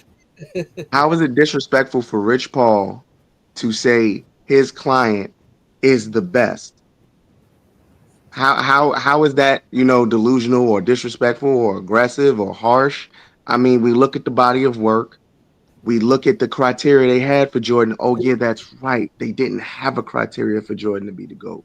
They just gave it to him in their media-driven push to expand the NBA globally. So for someone to come along and surpass you basically in every statistical category, kind of like he did Kobe, everyone else. For him to, come in and just have the career he's had, do the things he's done, and then say the man's second, I think it's crazy. He deserves his flowers, and number two it's an insult after you've had a career this illustrious. And Craig, I think you know that. Don't say my name. You ain't gonna call me an insult because of my opinion. I'm out of here with that shit. David Falk said Jordan was the GOAT. His agent. Right. So is he disrespectful? Hell yeah, he does. They both disrespectful. The agent, Jordan's agent, disrespectful too. He's a fucking. He said LeBron wasn't even top 10. He said he's probably top 10. Right. That's the stupidest thing you could ever say out your mouth. Yeah, let me get this super chat in. Big Truck for $1.99. Let us know that Mookie just dropped a video exposing GOAT James Kingdom. Must be talking about me. I would love to see this video maybe before tonight, maybe before today's show, and we'll go pop in and see what his video has to say. Nice. Which we all know Mookie doesn't have nothing good to say. He's gonna cherry pick some nonsense. Yeah, Mookie, Dookie, and them from Rated R Sports. He said they're saying there's no comeback for me because of what he did to me supposedly in this video. But did he tag us? I don't know. Let me go make sure to check he tagged us. But either way, you're right though about that twin man. This man acts like he doesn't run around here telling people who can be the GOAT, who can't be the GOAT. So Right. that's the problem we have with them. They think that they can take the title to have a GOAT and defend who they have as the GOAT. Anybody that you have as the GOAT outside of Michael Jordan, they will viciously attack you. Viciously. That's why I appreciate. That's why I appreciate people like Craig. At least you can have a conversation. Doesn't matter if you disagree. He appreciates greatness. So I do appreciate that about Craig. But I have talked to Jordan fans who will literally want to fist fight you for sitting here telling the truth about Jordan's career or saying Jordan is not the GOAT. Like, that's how real it is. And Craig, you know that. Everybody up here know that one dude who will crash completely out for saying Michael Jordan is not the GOAT. They need to live by my phrase, sleep well at night. I don't know why people opinions upset people so much. Like, that is obsession. If you mad at somebody else's opinion, that's a mental illness. You shouldn't worry about, especially about something like this. Jordan and LeBron don't even know we fucking exist for us to be up here that emotional of what somebody think is great or not. That I do have to I agree don't think with. he knows a Craig King exists in the world. None of them. But I would like to comment on the All NBA teams. I think Paolo was snubbed. Paolo should have been on the third team. Facts. He didn't make enough games. Remember, you got to play 65 games at 21 minutes each game. Yep. What about Sangoon? Sangoon could have been third team. I don't think he played that many games. We can go look it up, but again, the key thing is you have to have played those amount of games. Not only do you have to play the 65 games, you have to have played in those 65 games, each one of those games, at least 21 minutes. I like that. It's the irony that you sign a contract to say you will play 82 games per season, per whatever amount of seasons you obligated to play, and they have a 65-game minimum rule. Right. Right. But it's not because they play. The reason is because they don't want to. What's it called? Remember, you got to pay them. If you make the All NBA team, you're eligible for the max contract. You make the All NBA first team, you're eligible for the super max.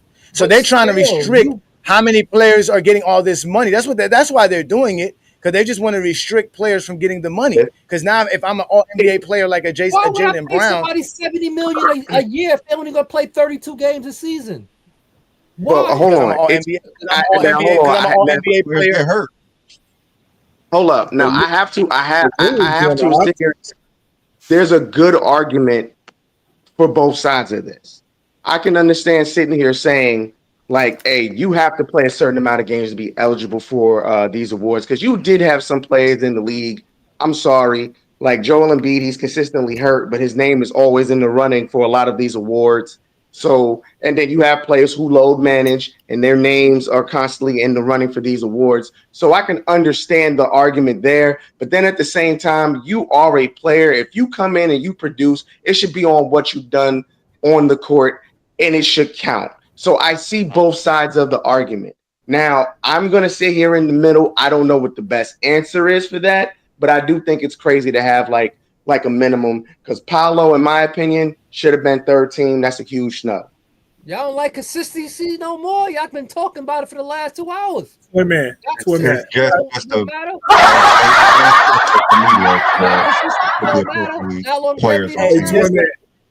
let you know, Twin Man, Segun did play 70-something games, but he only averaged 19, 10, shot 49% from the field, and less than 25 from the three-point land. So I don't know if that's good enough to really be all NBA. Can somebody tell me? Go ahead, John. Who is the one player do you believe that wants to load manage? Like goes into the coach or management say, I don't want to play today. What player do y'all actually believe? I was going to say Kawhi Leonard. Kawhi Leonard team tells them, but I think that's the only player really, ain't it? Who else does that? It's not the problem of why these players getting hurt so much, because they're not playing. Their body is not taking up. They're not playing long enough for their body to absorb 82 game season. I think they're playing too much. I think they're playing too much. They're playing at too high of a pace. You exert more than your body could allow, you're going to get injured. It's not like the 90s when they just walk the ball up the court. Yeah. It's not just the pace. On top of the pace, you have to cover space.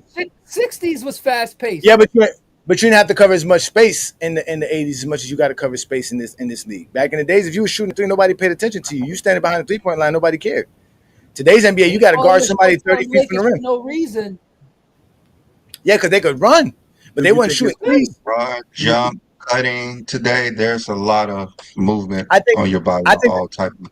If they don't give their body a chance to give it a break, like actually get a body a break, do you think that has anything to do with it? Because they're working out in all season. So do you think they don't get their body a chance for a break? No, they don't. Yeah, the like more you work out, the better prepared you're going to be. But the NBA is hard and grueling the way they're playing. It's such a high pace. Yeah, hey, Mikal Bridges been doing it for the past 5 years. Haven't missed a game yet. He played 83 one game. He played 83 one year. But if I'm correct, in 1982, the Lakers shot 13 total 3-pointers the whole season. So they're running. They're going up and down, but they're getting from. Yeah, I mean, I get you. I think, and Nick Van Exel mentioned this. Nick Van Exel said that these dudes not wearing high top sneakers.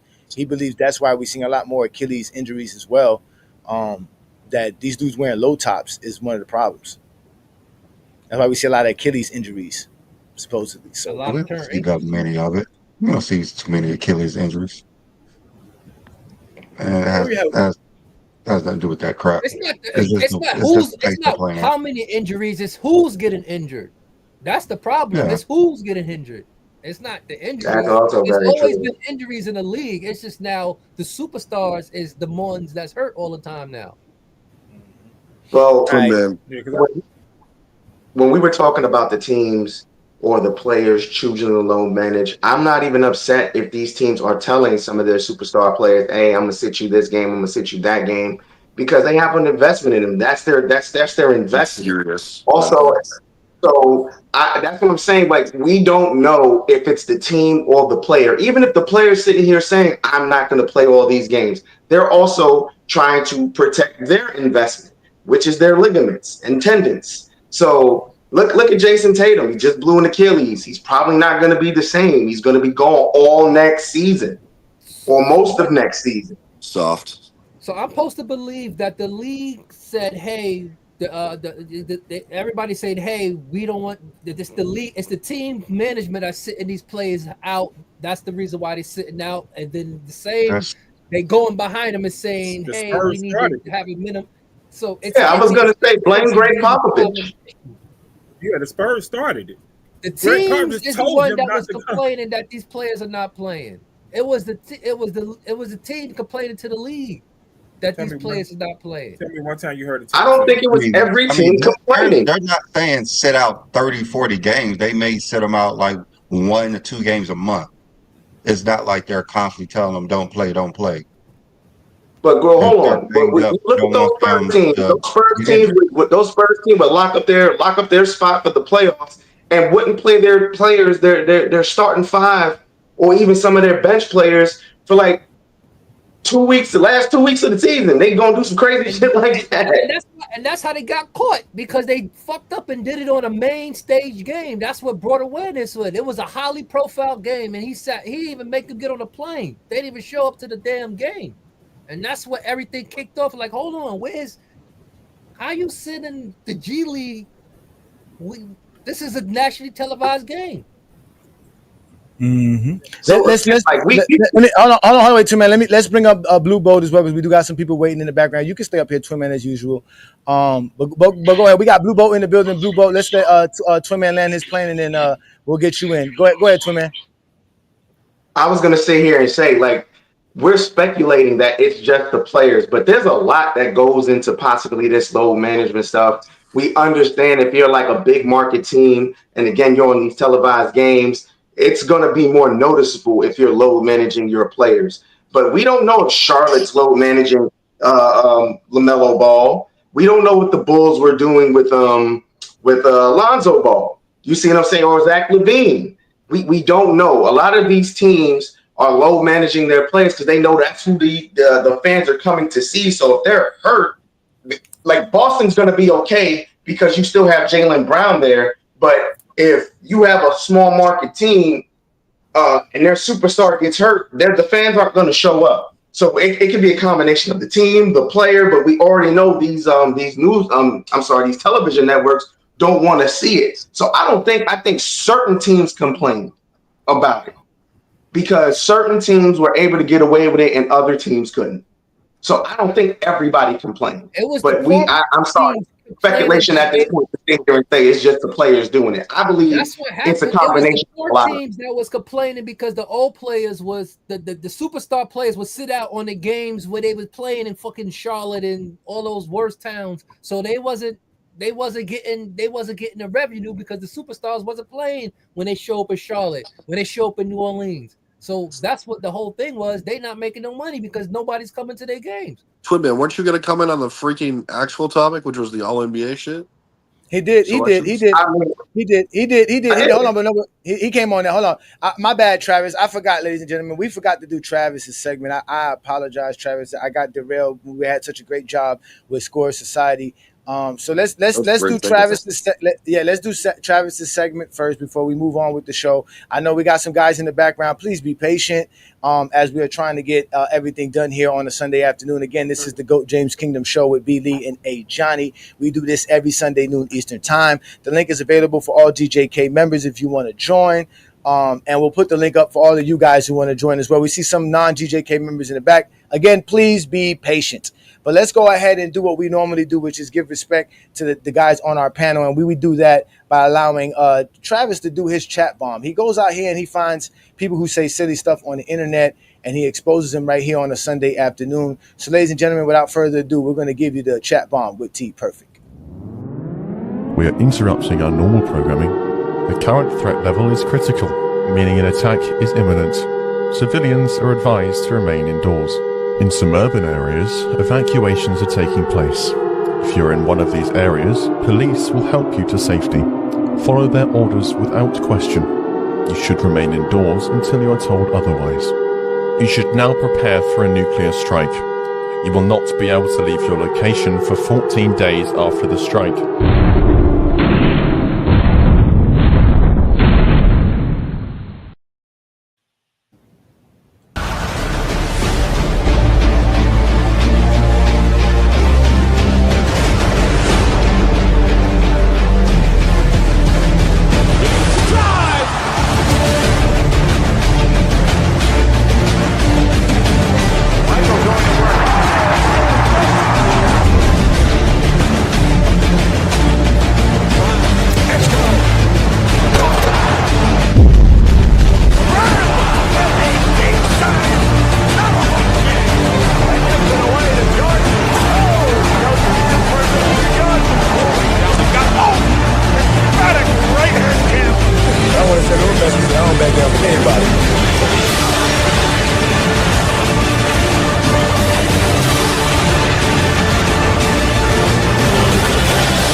Oh man, just a little hype video for my boy Kobe, and I mean where he stacks up.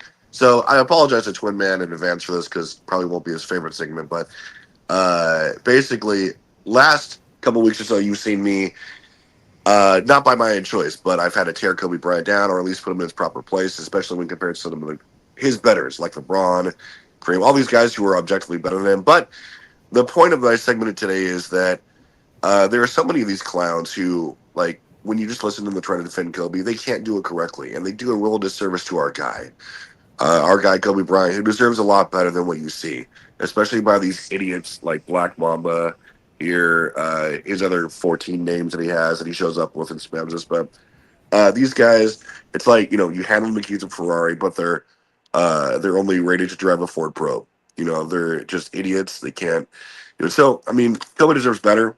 So if you're going to argue for Kobe Bryant and his place in the Pantheon, at least like top 5 to 10, there's only one way to do it. And here we go. Okay, so, hey, Kobe's one of only 3 players to have led an individual decade in total points and points per game. Okay, the other are Kareem and Wilt. He's one of only 2 players ever to have at least 15 All-NBA teams and 12 All-NBA defensive selections. Okay, Tim's the other guy. Okay, the 15 All-NBA is second all-time. The 12 All-Defensive selections is second all-time as well. Okay, he's one of only 2 players to lead the playoffs in scoring for 3 straight years, 08 to 10, and the only player ever to score 600-plus points again across 3 straight postseasons as well. So he's excelling in these areas as well. So also, what about his competition? From 2008 to 2010, Kobe faced 11 50-plus win opponents over that stretch, with his roster being his co-star being 1-time All-Star and 0 All-NBA Pal Gasol. Okay, no shade to Pal, but that's just the facts. There have been 4 teams in league history to face at least 4 50-plus win teams during a playoff run. Okay, Kobe was a part of 3 of those teams in 2001, 2008, and 2010. Okay, he's the only player to win back-to-back titles without a top 75 player. In fact, nearly 86% of Kobe's playoff top competition as a whole have been 50-plus win teams, easily the most ever of any player, easily outpacing the second place Mike, third place LeBron. Okay, Kobe also beat 26 such teams, most ever. During the start of that, then we're going to talk about, was he carried by Shaq? Ridiculous thing. So during the start of the finish of their finals runs from 2000 2004, So this is like when he was with Prime Shaq, they were making the finals every year. Kobe averaged 27, 5, and 6 on 44% shooting, basically on par with 98 MVP Mike. Okay, so you have a co-star, quote unquote, who's putting up MVP Jordan numbers as the second option, but he was carried in as somehow as a knock on him, right? Stupidest thing ever. Not enough MVPs. Kobe's one of only 6 players to lead in league history to have at least top 10 MVP finishes, but is only the only player out of those players who with fewer than 4 MVPs. Those other players are Mike, Wilt, Kareem, LeBron, and Bill. So if you want to tell me that Kobe doesn't deserve 5 or 6 MVPs, sure. But you're telling me that he's in that class with those guys and he just didn't win more than one? I call extreme bias there. He's one of only 2 players with 30K points, 6 assists, 16 points. So the list just goes on and on with Kobe Bryant. And what that means is that, I mean, if you're going to argue him, there's just a list, like I broke down, of things you could say that raise Kobe above a lot of other players vying for the top 10 position. 5 to 10. I mean, I list off that resume that's easily better than someone like Larry Bird. I think that dwarfs Magic Johnson. I mean, especially if you look at just the combination of accolades and achievements, the pressure that was on Kobe to score and produce. I mean, if anything, you could say Kobe's underrated. Again, this does not mean that he's top 5. Mess me with that. But to say that he's not like one of the greatest players ever, 5 to 10, I think that's ridiculous, especially considering the entire resume. And you can talk what you want about his efficiency, whatever, but the stats don't lie. Neither does his entire resume. But you have clowns who can't articulate it. And so Uncle Perfect had to step in and expose them. And, that's pretty much how you do it. Man, your Kobe fandom. Shout out to you with the Kobe fandom. Ladies and gentlemen, that is the T-Perfect chat bomb. Again, he got tired of you guys getting upset at him because he came home and he can't sneak out at night. We all know why he can't sneak out at night, because there's a page that's no longer existing in these worlds. So welcome home, Travis, and stop running out at night. Thank you for doing what you do. Today's show and have some fun. Again, ladies and gentlemen, we are the GOAT James Kingdom platform. This is the GOAT James Kingdom show, and we're having a great time. Let's bring up Blue Boat here right quick, since Blue Boat was very patient. Go ahead, Blue Boat. What you got for us for today's afternoon? Oh, T-Perfect sucks. The Lord of GOAT James Kingdom. What's going on? What's going on? Can y'all hear me? Yeah, we can hear me. Yeah, shout out to everybody in the panel and everything, man. You know what I mean? Like I said, again, y'all dropping knowledge here. Y'all dropping... It's education here. You don't find this much on YouTube. Very few channels do what our cats do. I mean, Blue Boat, can you turn off? Can you put on whatever you got in the background on mute, brother, please? Whatever that is in the background. My fault. Yeah. Can you hear me now? Can you hear it now? Yeah. Okay, Please, yeah. okay. There you go. Yeah. Now, 2 things I want to touch on real quick. LeBron James making the All-NBA team in his 22nd season. That's just outstanding. You know what I mean? I don't care about no GOAT debate. I don't care about where you got him ranked. I don't care. Is he this? Is he that? Do you know he's made all NBA teams in 3 decades? 3 decades. 3 decades of all NBA teams. 3 decades. 2000s, you had, he was there with Kobe, Tim Duncan, Kevin Garnett, Steve Nash, Paul Pierce, Ray Allen, all those guys. The guys in the 2000s. Then he came in his own, and, right there with Dwayne Wade, too. But then him and Dwayne Wade went in 2010s with Kevin Durant, James Harden, Steph Curry, Russell Westbrook. All these guys made all NBA teams during that course of that decade. Now, 22 years into his career, right? He's there with Giannis, Joker, SGA. Who made the you got Anna. Well, I'm just talking Tatum. Right. Tatum, Donovan. I was just about to get to that. I'm just talking about not the first, second, or third team. I'm just talking about all the NBA teams all together. And he's still playing at a high level. I mean, it's just like it's just incredible, man. He just continues to obliterate the record books. And I'm a Michael Jordan guy saying this thing. You know what I mean? And it's like, just at the end of the day, it's like, I don't see how you can look at this guy, and if you're not even a fan of LeBron, you don't consider this man top 5, top 3 of all time. I don't understand it. I don't get it. There's a lot of pushback still to that. Oh, he jumped from team to team. Oh, he's a coward. Oh, he flops too much. Oh, he whines and complains to the what do you call it, referees and all that good shit.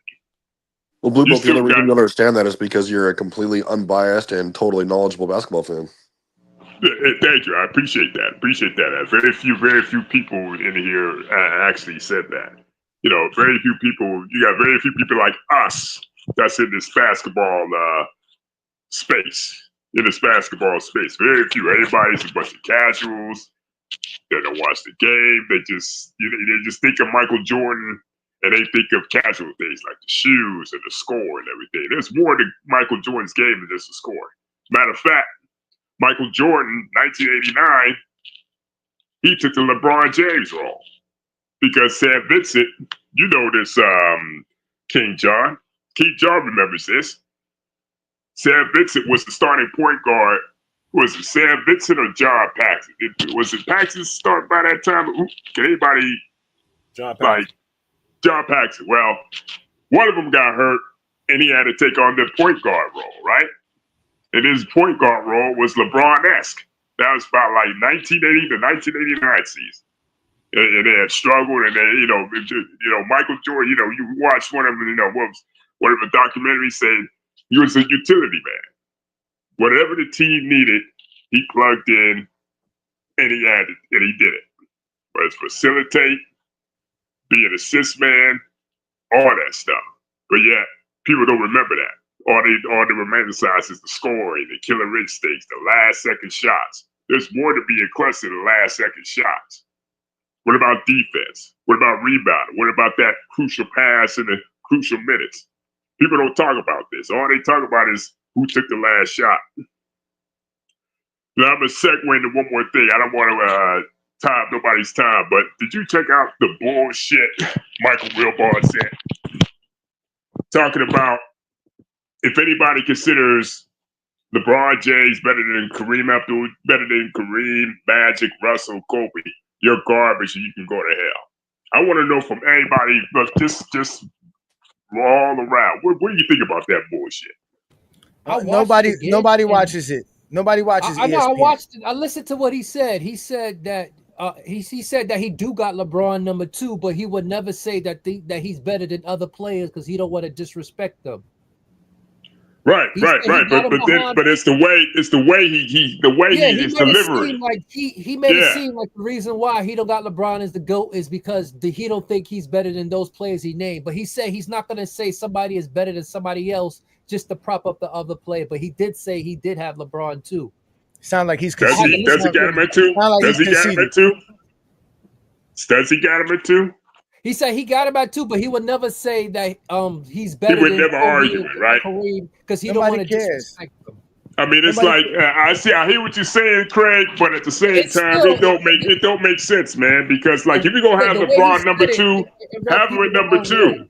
If you don't think he's better than such whoever, just come out and say it. I mean, this is why this is the fake love, this is the fake modesty that I'm talking about. Like, some of these guys in the media put up a facade, man. Like, they talking about LeBron is passive aggressive. You got a lot of passive aggressive people in the media, man. Like, say what you say and say what you mean at the end of the day.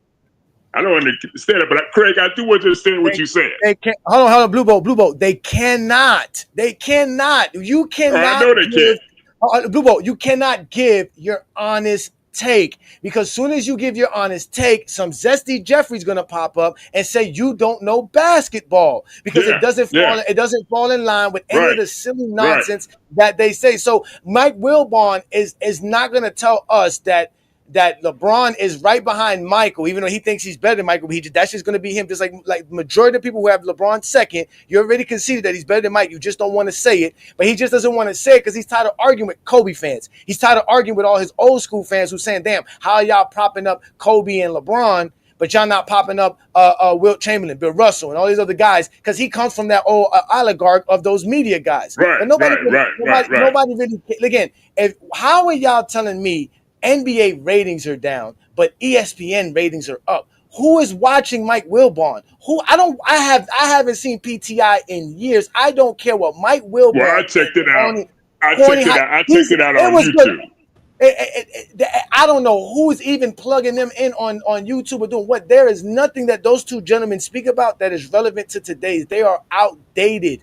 These guys are not speaking about. They don't know. We already know Kornheiser never really cares about nothing relevant to today or contemporary sports. He doesn't care. So why are we going to talk to a bunch of dudes who can't even stay up after 8 p.m.?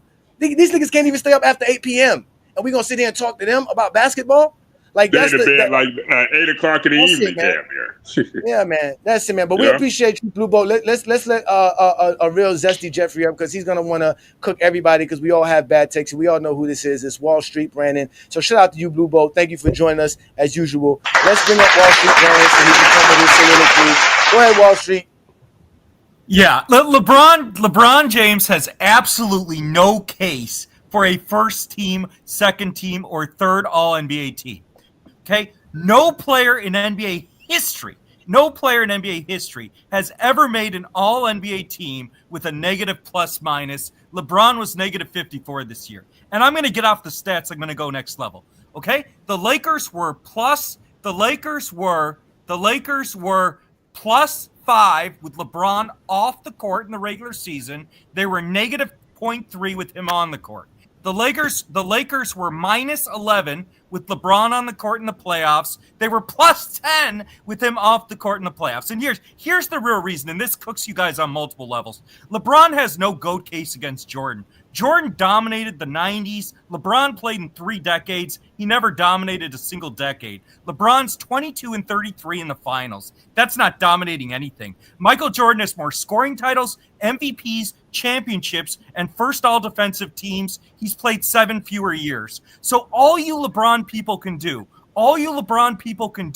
is go to accolades like all NBA teams to make the case against Jordan. But the only reason LeBron made an all-defensive team is he pays off people in the media because these people, Richard Jefferson, Kendrick Perkins, Nick Wright, Shannon Sharp, these are all LeBron's people. So when you talk about how the Jordan people are negative, Michael Jordan didn't pay people to work for Fox and CBS. LeBron's paying off half the people who are in the fucking media to push him as the GOAT, and he still isn't. It doesn't have any legit case as the GOAT, and the overwhelming majority of the public still doesn't think LeBron's the GOAT, even though half the fucking media in corporate media with ESPN and CBS thinks that Jordan is still the GOAT. Again, LeBron James is the only player in NBA to make an all-defensive team with a negative plus-minus, and his team was better with him off the court. And the reason for that is LeBron played no defense. LeBron was complete garbage the first 2 months of the season. He played absolutely no defense. By far the dumbest take on this show that got completely exposed was when Ajani claimed that Anthony Davis was the reason the Lakers were struggling on defense. The Lakers' defense collapsed in the playoffs without Anthony Davis. LeBron's help in individual defense was trash all year. That's why he had a negative plus minus. That's why the Lakers were better with him off the court for most of the season, and it's why he had no business making an all-NBA team. Harden and Cade were both better than LeBron for most of the regular season. Both of them had a better case than LeBron for second-team all-NBA. Cade was playing top-level defense. He averaged more points per game. He carried a heavier load than LeBron. LeBron had absolutely no case for second-team all-NBA over Cade, and he had no case for all-NBA over Harden either. Harden played 79 games this year. The only reason LeBron made the second All-NBA team is he pays off people in the media, the same thing he did to get the MVP in the Olympics, and the same thing he does to get clowns like you guys to come in here and argue that he's the GOAT. LeBron has, as I mentioned this before, LeBron has multiple people in the media, Shannon Sharp, Nick Wright, even Brian Windhurst for most of the time, who just suck him off and promote bullshit narratives to try and get casuals like you to argue LeBron's the GOAT.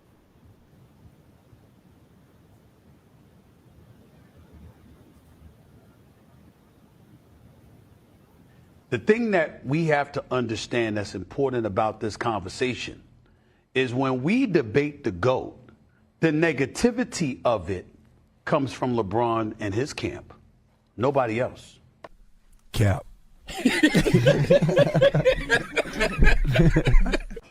When we say he's number 2 all time, we're appreciating the fact that of the thousands upon thousands of players that have played in the NBA since 1950 rather, okay?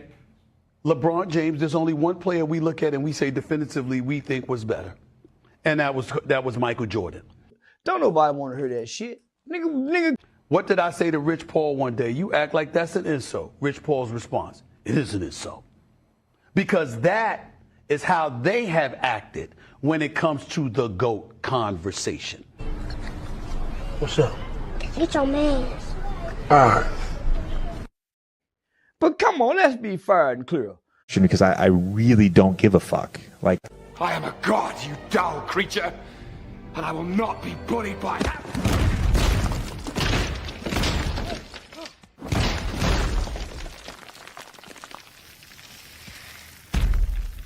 Puny God. Brandon, you want to address Wall Street?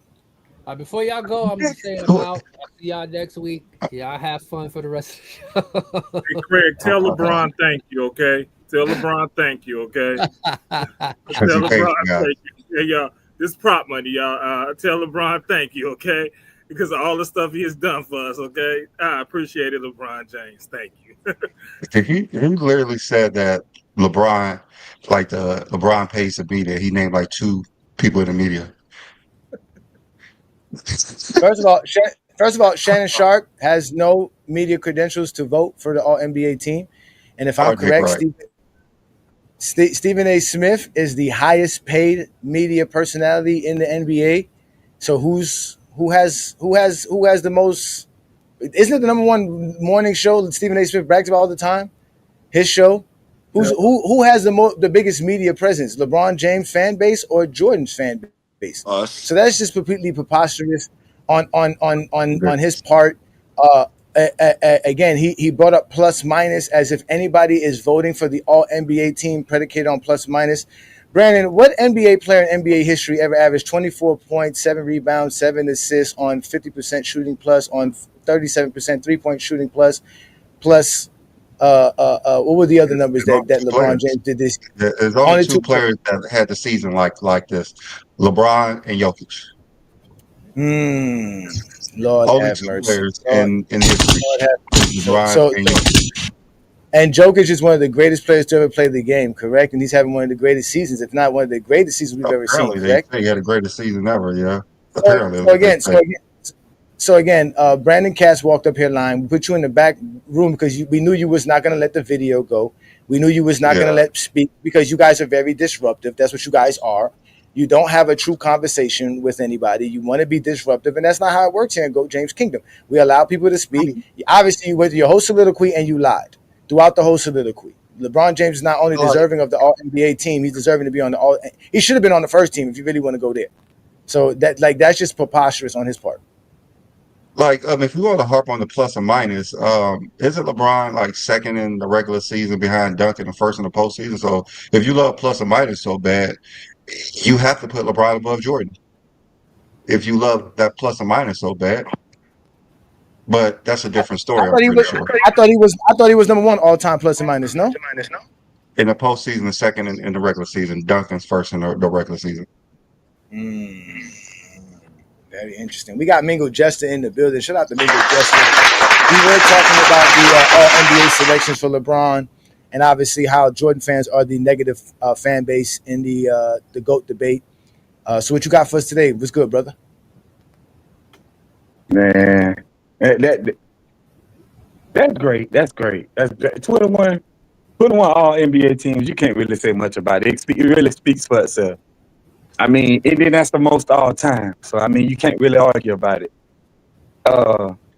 That's great. And then you got I think 20 something all-star selections as well, which is also great. But wouldn't that all go into longevity, right? Or no? No. Anything past 5 years is longevity. So anything past 5 years is longevity. So LeBron played for almost 22 years, and that 21 All-Star, NBA All Selection team, that won't go into longevity. Everybody already said that he's the longevity GOAT already. So I even say he's the longevity GOAT. That doesn't make any sense though, Mingle, because there are the guys who have played almost as long as LeBron James, and their resume doesn't have nearly the All-NBA or All-Star. That's why he's the NBA GOAT. Damn it, listen. That's why he's the GOAT, period. Listen to what I'm saying. Instead of trying to argue, listen. Like, what is longevity to you? What you mean what's longevity? The longer you play. The longer you play. That's longevity. The longer you play is longevity. Everything accumulated throughout your career is longevity. How many years does it require? require? Your career, however long you play, from the time you start to the time you finish, your whole career. That's longevity. So if you have a 5-year career, you have longevity. I have a question. No, you don't. Yeah, No, okay. you don't. Yeah, I understand because he's going by the most years. So if you go by the most years, does that mean you're supposed to have better stats and more accolades? Is that what you're saying? He's Wait a minute. Say that again. Say that again. Okay, the longer you play, you're supposed to have more stats and more accolades, right? The longer you play. It's a cumulative. Yeah. Okay, but what if you play longer and don't have more accolades and more stats? Is that still longevity? Then I guess your consistency and all that wasn't said good. I guess that's why I say LeBron is the longevity GOAT. Yeah, I understand. But is that still longevity? That's what I'm asking. That's what part of that y'all not getting. LeBron is the long. How many ways y'all want me to say it? Chinese, Puerto Rican, Dominican. No, I'm just asking you a question. You said the longer you play, the more stuff that you accumulate. But is it still longevity even if you don't accumulate more stats and accolades? That's all I'm asking. Is it still the same? I would say so, but what I'm saying is LeBron is the longevity GOAT. I've never took it. That's all I was asking. I'm cool with his longevity is impressive. I done been saying that since the beginning. LeBron longevity is impressive. Ain't nothing like LeBron. He's got the most impressive longevity I've ever seen in my life. It's impressive what he's doing. Like, far as longevity wise, that's impressive to me. He lead the league in scoring. The all-time scoring record. He got 21 all NBA selections, and he got all the records broken. And it's impressive. The longevity GOAT. I keep saying that. I don't know what else y'all want me to say. I just asked you a simple question. I wasn't asking you to explain. I just asked you is this just how many years you play is longevity? That's all you said. So that's fine. That's how you define longevity. That's cool. Mingle just criteria made LeBron the GOAT. Wait, say that again? Your criteria made LeBron the GOAT. So then Lamont criteria, but he still got Jordan as the GOAT. That wasn't Lamont. Don't make it Lamont. It was Lamont. Lamont also put his criteria. Wait a minute. I know what he's talking about. He's talking about that Chat GPT thing. Yes. Lamont also put his criteria in Chat GPT, and it also came out with LeBron #1, but he got Jordan as the GOAT. And then it was the same thing. The only reason he don't put LeBron as the GOAT because he's still playing. He said it was literally. Well, it doesn't matter why he don't have him as the GOAT. He got Jordan as the GOAT regardless. So what about short criteria? Regardless, he still got Jordan as the GOAT regardless. What about your criteria? That's what I'm saying. Regardless, your criteria said LeBron was the GOAT. Yours, yeah, because I didn't really give a criteria. I just said a few things and then just said everything basketball. I didn't really give a criteria. Now you want I really didn't give a criteria. You can go back and look at the screen. You don't believe me. I didn't really give an actual criteria. I was watching live. I was in the chat. I was watching live. I gave 3 things and then I said everything basketball related. That's all, and I just said it like that. And he put it in Chat GPT, and that's what it came up with. Nigga Joshua, where do you have LeBron at all time? On my all-time greatest list? Number 6. 6, okay. Yeah, number 6. Yeah. Everybody who has LeBron outside of the top 5, their criteria has LeBron as a GOAT. So that says a lot. Number 6. About how you value basketball because you believe. Who are the 5 players in front of him, Mingo? Is LeBron. I got, of course, I got MJ number 1. Of course, you know that. I got Kareem Abdul-Jabbar number 2. I mean, yeah. And I got Magic. I got Magic Johnson, Irvin Magic Johnson number 3. It's a trash selection. And I got Kobe Bryant number 4 and Tim Duncan number 5. Dude, your list might be the worst thing I've ever heard. Yeah, I mean that's your opinion, and that's your opinion. That's his list. And that's your opinion. I'm gonna let him have his list. But at the end of the day, if you have Kobe Bryant in the top 5 or 10, I can't take you serious. And I can't take you serious because you got Steph Curry in your top 10, and Kobe literally got everything better than Steph Curry. I do not have Steph Curry in my top 10. Yeah, I don't have Steph Curry in the top 10. So what are you saying? Like I'm sitting here, like I said on Lamont's screen, top 5 or top 10. Like I said on Lamont's screen, every player that you got in your top 10, Kobe got a lot of stuff over those guys. His accolades and stuff are better than those guys. What do you have over LeBron? What does Kobe Bryant have more than Larry Bird? What do you mean? What Kobe Bryant have? He got more All-Star selections, more All-NBA selections. He got more championships. He got more. More MVP. Got more MVP. No, what? No, okay, no. Larry got more MVPs. I didn't say MVP. I didn't say MVP. But what do he have over LeBron? You say he got a lot of things over everybody. What do you have over LeBron? That's what I'm trying to tell y'all. Oh yeah, he got nothing over LeBron. He got more defensive selections over LeBron. He also got that over Larry Bird too, and he got more first team defensive selections over LeBron. Okay. Okay. Yeah. What does LeBron have over Kobe? What else? Is that all? I mean, that's what you just asked me. What do he have over LeBron? And I just LeBron can have everybody. Can I get him? All I did. Can I get him? Now y'all getting mad at me because I just answered the question. I'm not getting mad at you. I just want to he has a lot over LeBron. Like a lot over everybody. I did not say a lot. I say he got some stuff over LeBron, bro. What a lot of guys. LeBron got everything else over him. So what's your point? LeBron has everything else over him. So what's your point? No, not everything else, but it's okay though. I mean, I understand. I get where y'all going with that. I get it. Steals, blocks. I get it. He kills every advanced metric. He has the most All-NBA teams and All-Star selections in NBA history. What are you talking about? So Kobe Bryant's better than LeBron James because of championships and all defensive teams? I mean, ain't the thing consist of offense and defense? Yeah, ain't the consist of by your logic. Hold on. By your logic, Kobe can't be in the top 5 because Bill Russell belongs in there because he has more championships than him, and he has definitely had more defensive teams than him. Are you serious right now? But the thing about Bill Russell, though, a lot of awards that exist now didn't exist when Bill Russell was playing. So he missed out on a lot of stuff that the guys got now.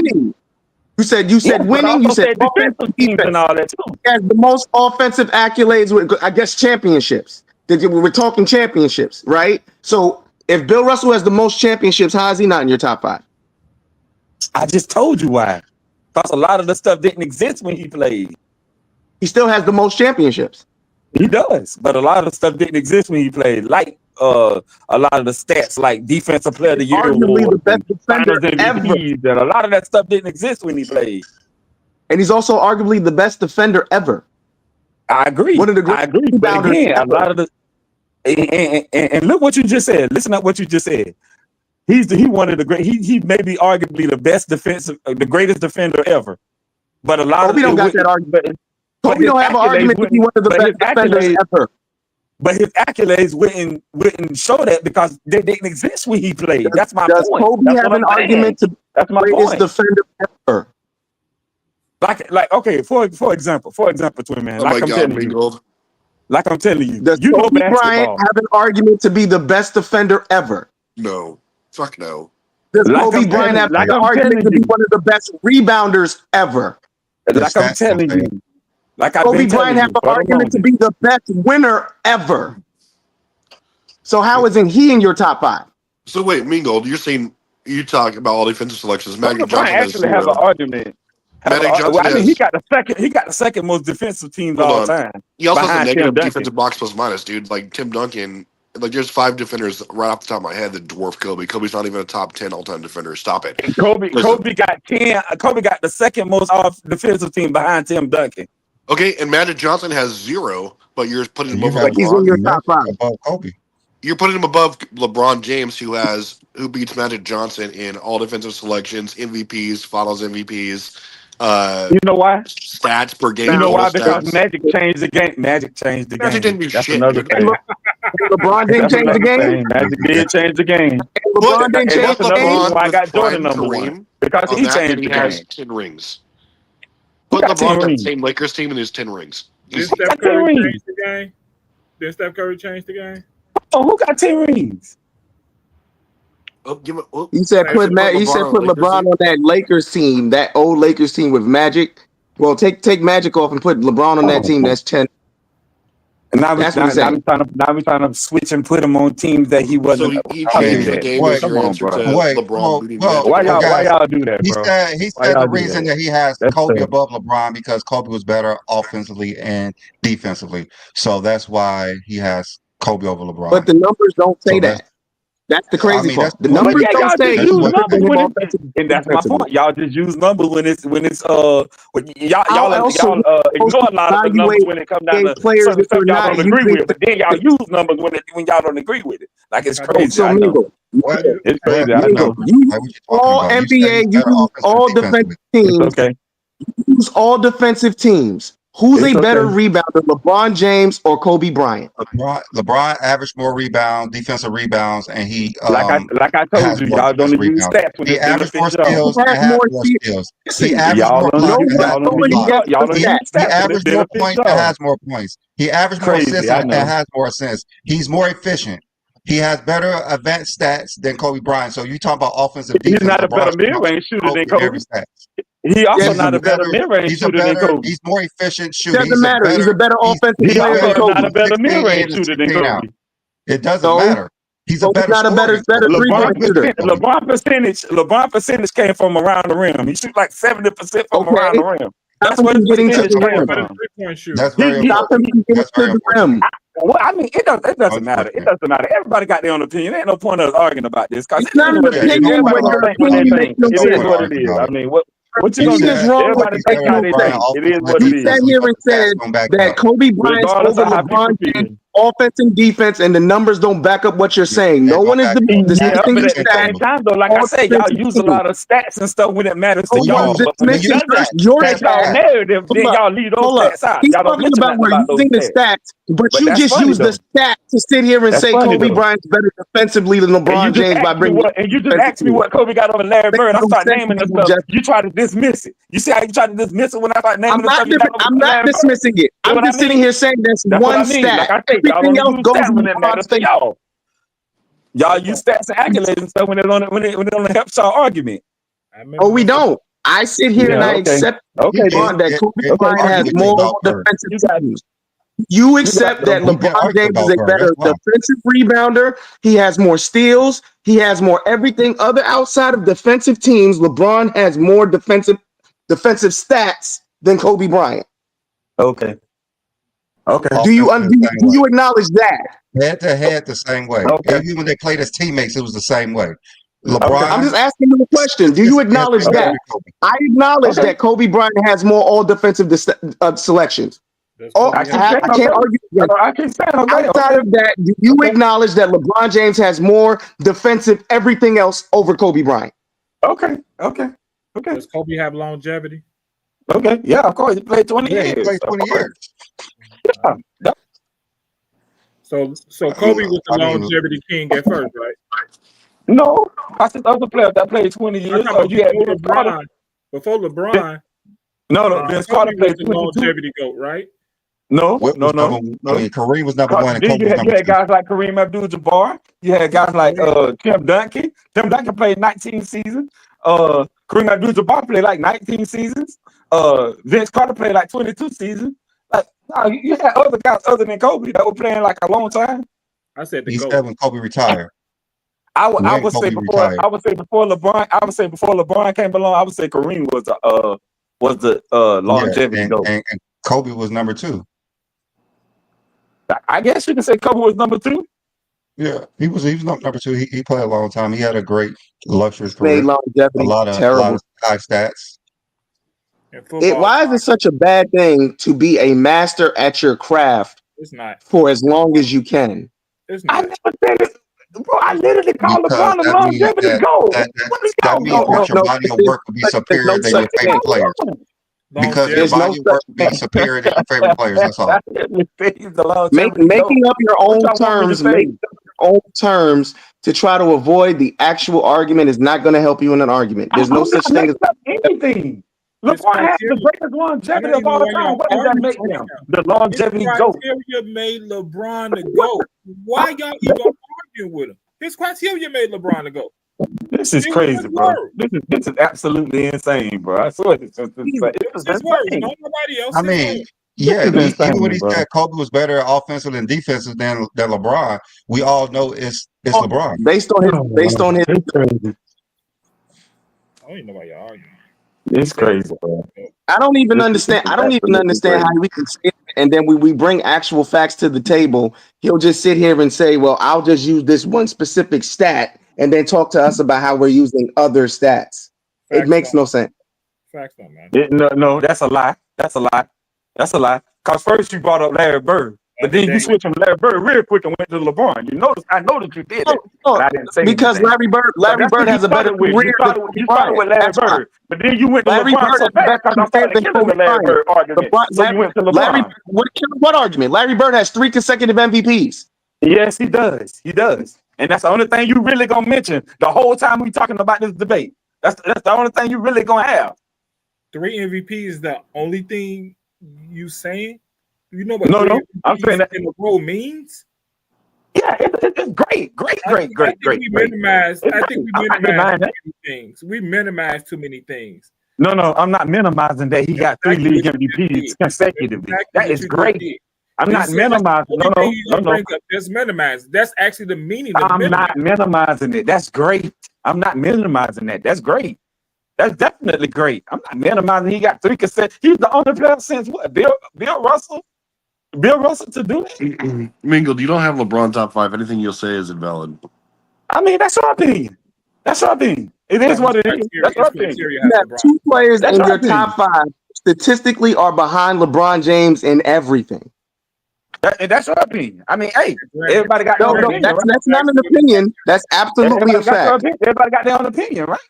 I mean, ain't nothing wrong You're with right. that. And opinions can be wrong. It is what it is. Opinions can absolutely be wrong. Yes, they can. Yes, they can. I agree. Yes, they can. That's why it's an opinion. All right, guys. Let's be alone. Mental justice never going to Yeah, admit to wait, nothing. hold up for like 1 second. I'm gonna ask Chat GTP about this, okay? Who's better offensively or defensively, Kobe or LeBron? All right, hold on for a second. Yo, what's up, Chat GPT? Oh God. Hey, what's up, man? How's the champ doing today? I'm doing good. I know I've been putting some of the transcripts into this chat. Can you tell me a little bit about Minger Jester? He's a bum. Sure thing. Mingo Jester is a Kobe Bryant fan who ranks Michael Jordan as the GOAT, but places Kobe second. He's known for frequently criticizing LeBron James and enjoys debating against LeBron supporters. While he sometimes provides valuable perspectives, his main focus is on highlighting Kobe's greatness and critiquing LeBron. He's one of the more vocal anti-LeBron voices in GOAT James Kingdom, adding a contrasting perspective to the community's discussions. All right, that's a lot. All right, so Minger nice way Jester of putting just that he's a told us casual. that Kobe Bryant is better offensively and defensively than LeBron. So if you're taking those 2 players, who would you take offensively and defensively if you add in stats and accolades? Who would be the better player? All right, let's break it down. When we combine stats and accolades for both offense and defense, LeBron James holds a clear edge over Kobe Bryant in overall impact. LeBron surpasses Kobe in total points, assists, true shooting percentage, offensive win shares, and offensive box plus minus.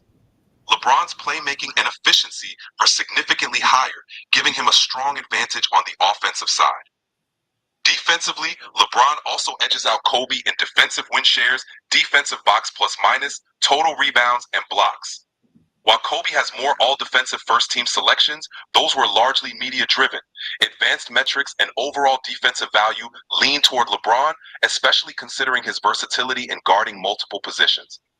In summary, when combining stats and accolades, LeBron is the superior player both offensively and defensively.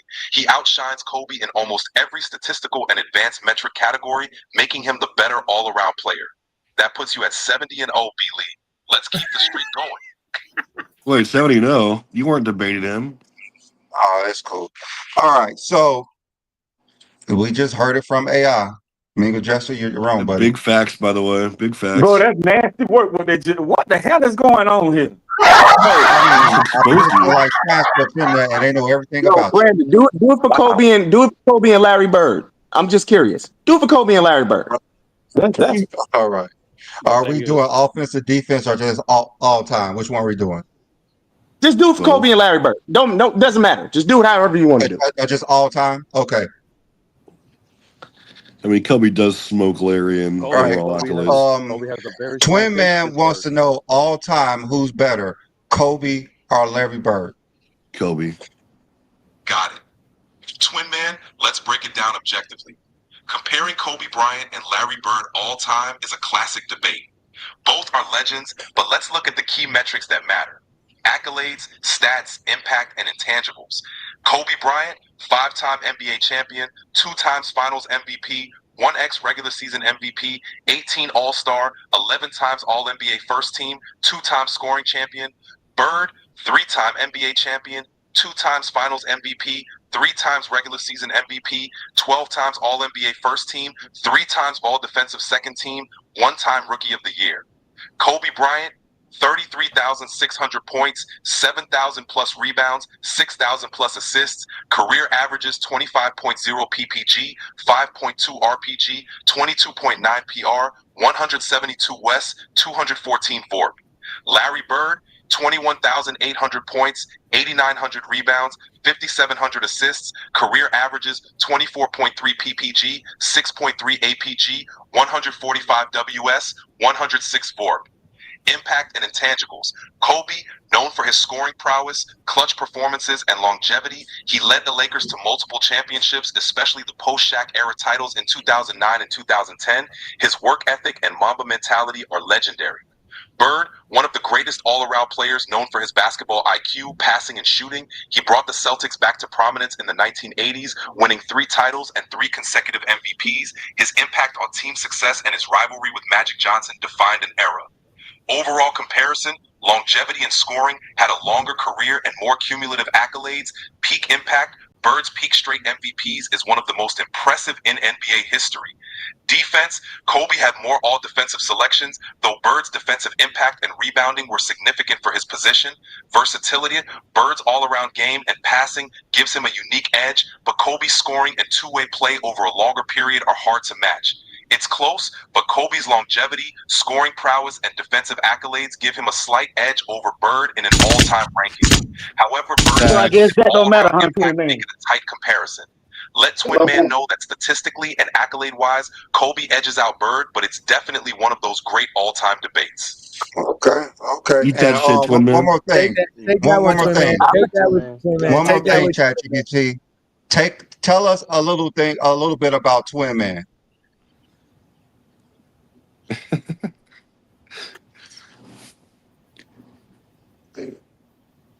He doesn't want it. Well, tell us a little thing. Hello, Kate. Are you there? Shit. It exploded. It don't want this smoke. Let me see. Oh, it went down. All right, hold on. Let's start over. Tell us about Twin Man. It don't want this smoke. I told you. It's not saying nothing. Sorry, silent. All right, let me start over. Let me start over. All right, tell me about Twin Man. It's not gonna do it. You gotta give. It'll blow up the AI. Break, man. You gotta give AI a break, man. What's up, Sturdy? Wait, let's study in. But let me also address this comment here. This channel makes the same drama or GOAT debate shit every day. Same old till blue in the face. Yes, we are GOAT James Kingdom. Even if we didn't want to have the GOAT debate, we're going to have it because once we start telling you guys how great LeBron James is, you're going to want to debate us. But only in the comments because the link is in the chat and none of you Zesty Jeffries want to come up here and get cooked.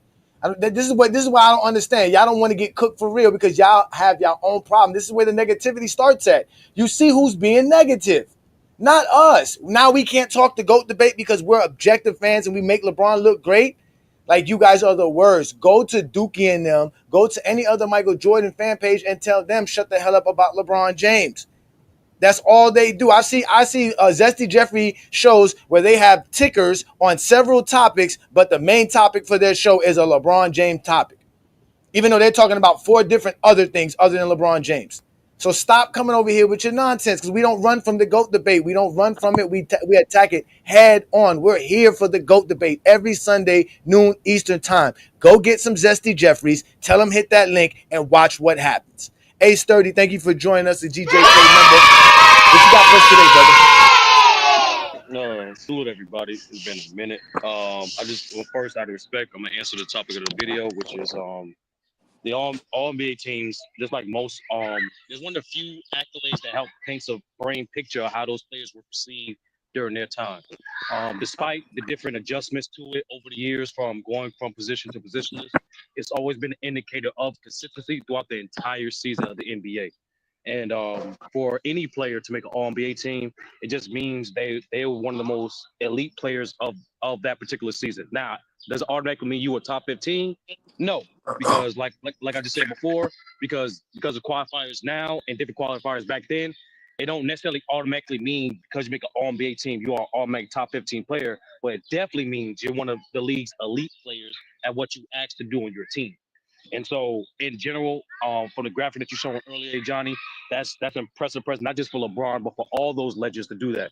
Because we all know, for you to be great in anything in life, you have to be able to sustain that for a consistent period of time, for a long duration of time. And the fact that, once again, Mingo said it so best out itself, this is one of many things that indicates LeBron as having the best longevity and probably not only sports history, but easily NBA history, but arguably sports history as well. No doubt, no doubt. Great take by you, Ace 30. That's what's up. What do you also think about this idea of who's the most negative? Because as you can see, if we go look in the comments, it's always some Zesty Jeffrey saying some wild, outlandish shit like this, right? Like they have to make it about you because obviously they're hurt. Their feelings are hurt. So since you hurt my feelings, I gotta hurt your feelings and do this. See, they can't just talk to you like, man, like I said, they won't do this in person. They won't say none of this stuff in person. If you were standing in their face, we was really in a barbershop, they couldn't talk to you this way. This is why they stay safe in the comments. Like we always say, y'all are safe in the comments. So who, again, you are always the objective guy, neutral guy. Who is the most negative? LeBron fans, Kobe fans, Jordan fans, Kareem fans. Who is the most negative fan base? I think more so Jordan fans, primarily for a few reasons. One, they were one of the first. They came before LeBron fans, literally. So let's get that out the way. Second, their association to Mike isn't just to him as a player. It's more so was a movement. Mike didn't just represent the NBA or the greatness of the Chicago Bulls. He represented the television boom. He represented the sneaker boom of the 90s. So a lot of Jordan fans, it's not just Mike's greatness as the player, it's everything that was consequential of Mike's marketing, that they attached themselves to Mike and themselves. So in a way, when you are hypercritical of Jordan, just critical, they take it as a personal shot as if you're downplaying their time they came up or some of the things that they hold precious to them when they perceive Mike at that time.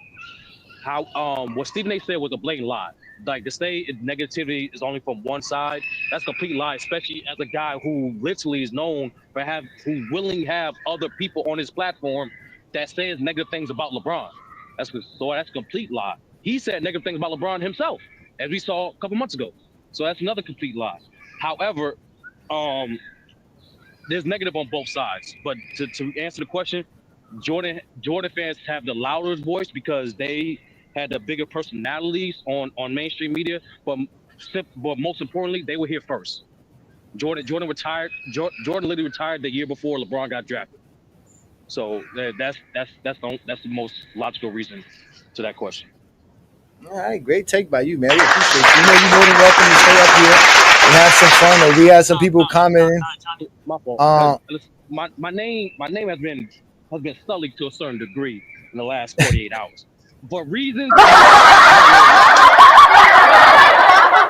For reasons. I heard you was out here. I heard you was out here defending Hakeem Olajuwon to the nth degree, bro. With all the chat GPT information. I'm just defending greatness. I'm just defending greatness. And, you know, that's and thing is, Johnny, right? Like, and I know you misspoke on your stream last time when you were saying, yeah, I don't know where this Hakeem love came from, right? And that's the beauty of today's era. Was you have such an abundance of information around you and you don't have the amount of games to watch those games, there's a lot of information out there that can fill in the gaps. So the reason why over time Hakeem actually got more appreciation, because people don't rely on surface level information. Everyone understands now, yeah, the Rockets were not the most prestigious franchise of their time. Yes, they were not the most winning franchise of their time, but we cannot, once again, in a team sport, when we evaluate individual talent, we have to evaluate them on their individual contributions. And there's a reason why Hakeem not only in my top 10, but a lot of people's top 10, because even GJK's top 10, because of his impact, his longevity, and his two-way impact and dominance.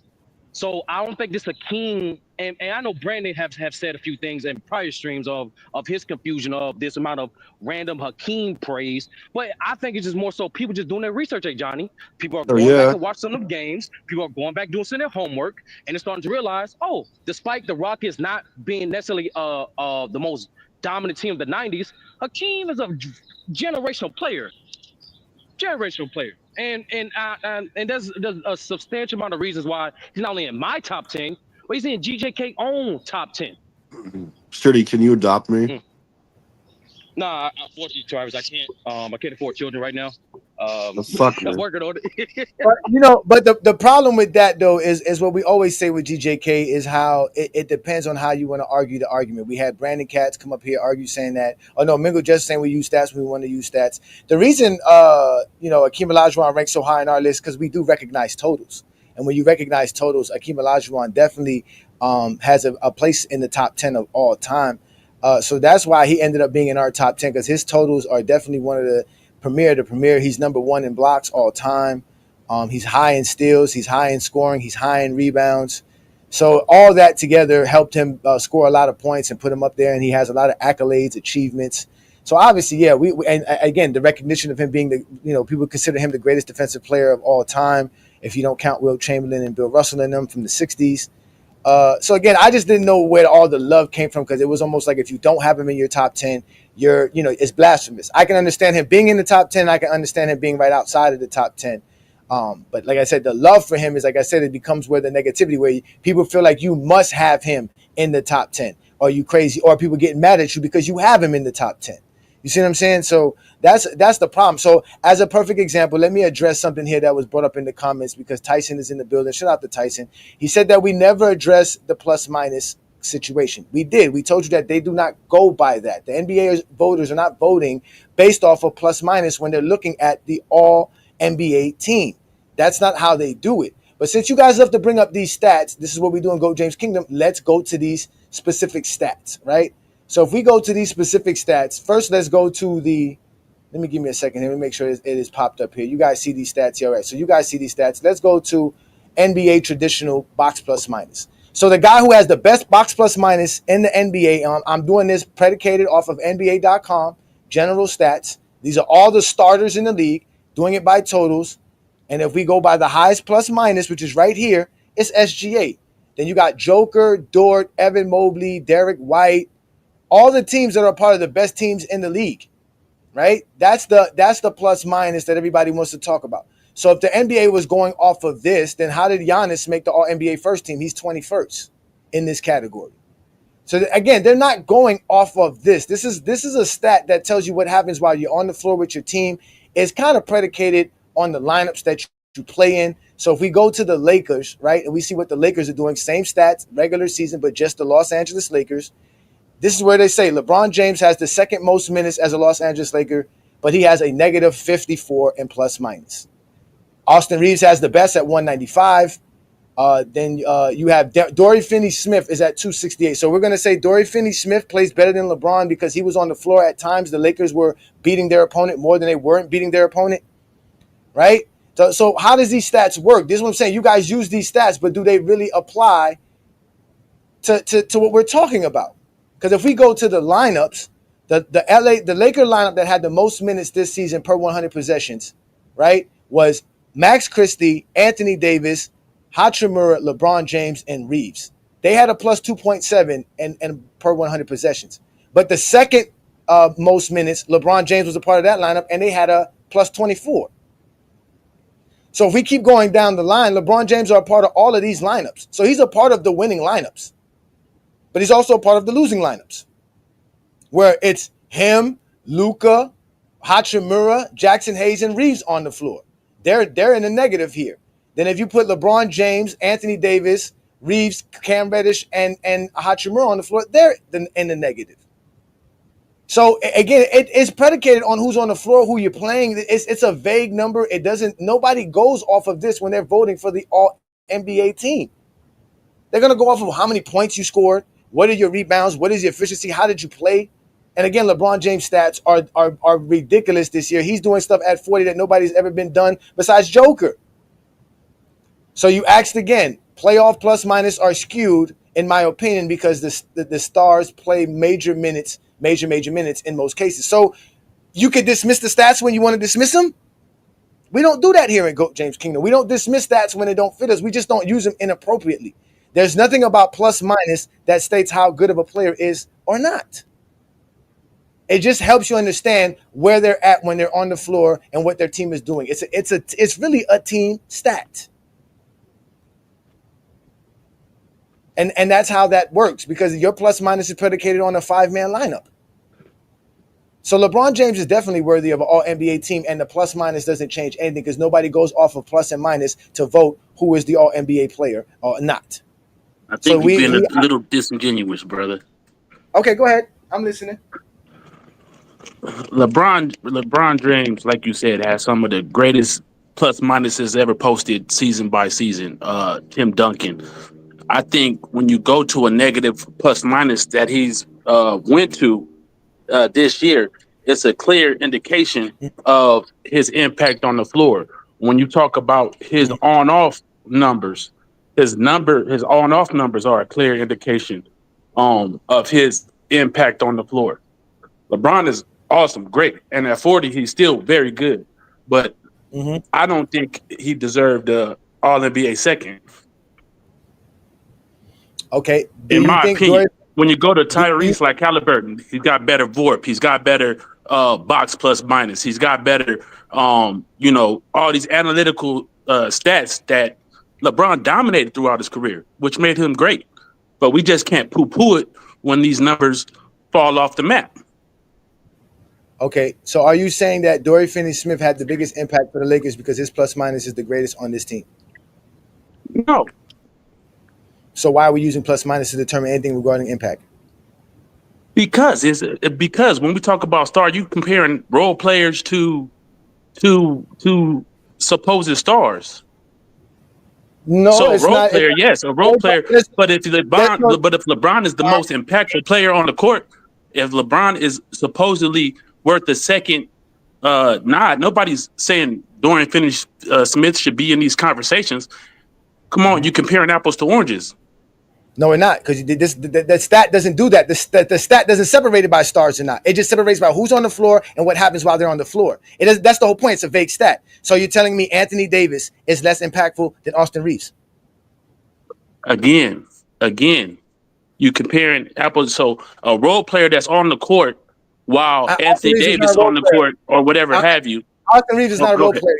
He's a full-fledged starter, averaging over 30-something minutes. Austin Reeves. Starters are role players too. So everybody's a role. Everybody's a role player. That's what I'm saying. Everybody's a role player. Man. What do you mean? Everybody's a role player. So you're telling me Austin Reeves doesn't count? He's getting more minutes. He's playing all this time, and that he's on the floor, and his plus minus is 195. So you're telling me he has no impact on the team having a 195 plus while he's on the floor? When we go to the stars of the league, they're usually If they're considered good or impactful, they usually are pluses in these categories. So now you want to compare it to other players on the team who are on the floor with LeBron James and all this other stuff. But if we compare it to other stars across the league, their numbers are going to be different. Luka Doncic is 176. It's less than Austin Reeves.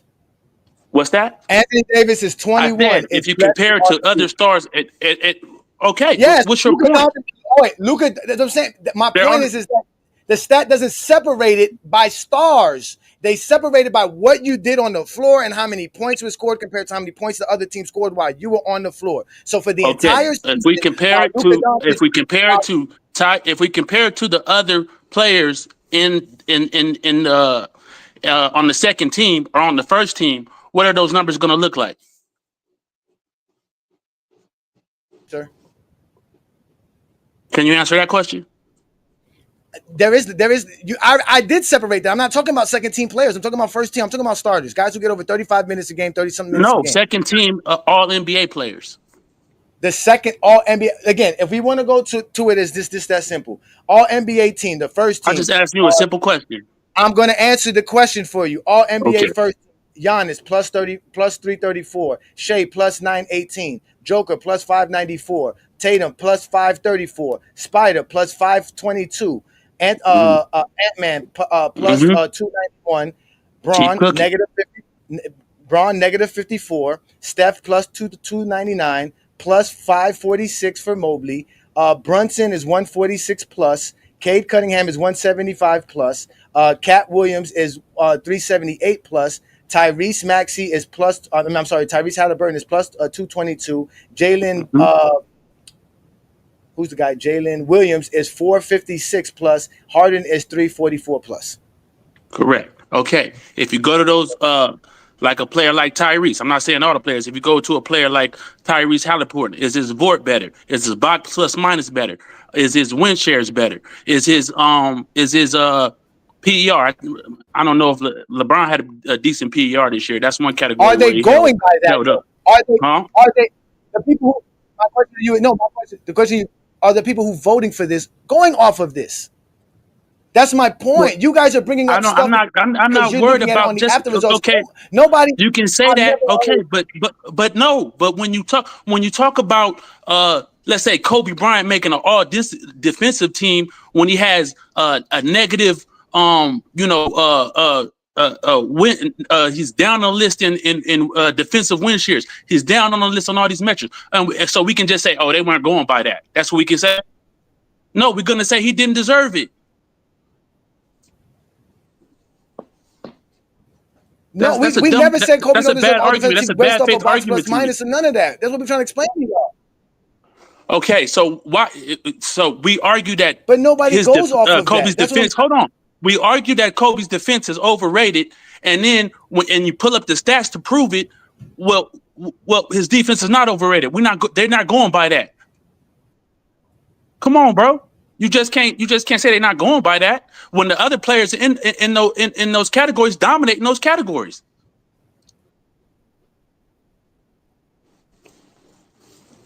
No, but nobody. The coaches were not voting Kobe all defensive team based off of advanced metrics. That's the point. Nobody goes off of this stuff. These are arguments you guys try to have to try to sound smart on social media.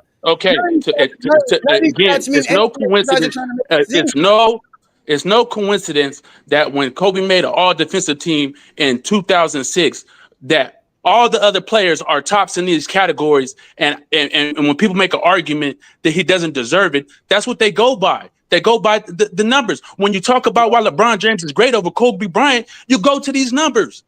And now when somebody else does it, you say, "Oh, that don't mean nothing." No, we don't. Bro. No, you don't, because LeBron was 7th in VORP in today's NBA. So how is he not? You just did. Oh my God. Okay, I'm trying to stay calm, bro. Tyson. Yeah, stay calm. Stay calm, because your exposure comes very shortly. LeBron James is 7th in VORP. That's a stat you brought up. LeBron is 7th in VORP. You said that's not all NBA. None. He's 7th. What is Tyrese Halliburton? Tyrese Halliburton is 4th. Okay, I know that's that. exactly what I said. Wait. That's exactly what I said.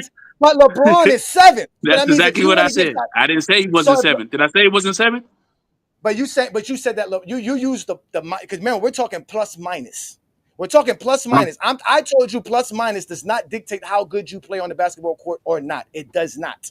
That's my point. I specifically stated that to you. It does not dictate how good you're playing on the basketball court or not. That is a false And my statement to argument use. was, even if that's true, if it doesn't dictate it, if it does dictate it, to me, it's no coincidence that all the other players that are on these teams are top. Say another motherfucking word and this shit is over. And I ain't playing, nigga. Sit your ass down. I was still speaking, Tyson. I really was speaking. And I don't want to hear your lies. Because now you just want to flop to whatever stat. What is the combination of stats necessary to be considered all NBA second team? Please state those stats, please. Please state the stats.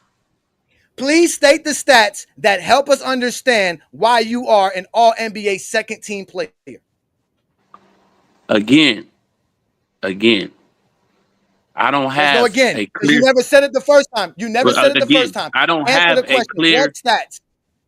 Okay, I don't have a clear stat line that anybody uses for MVP, for Defensive Player of the Year, for All NBA.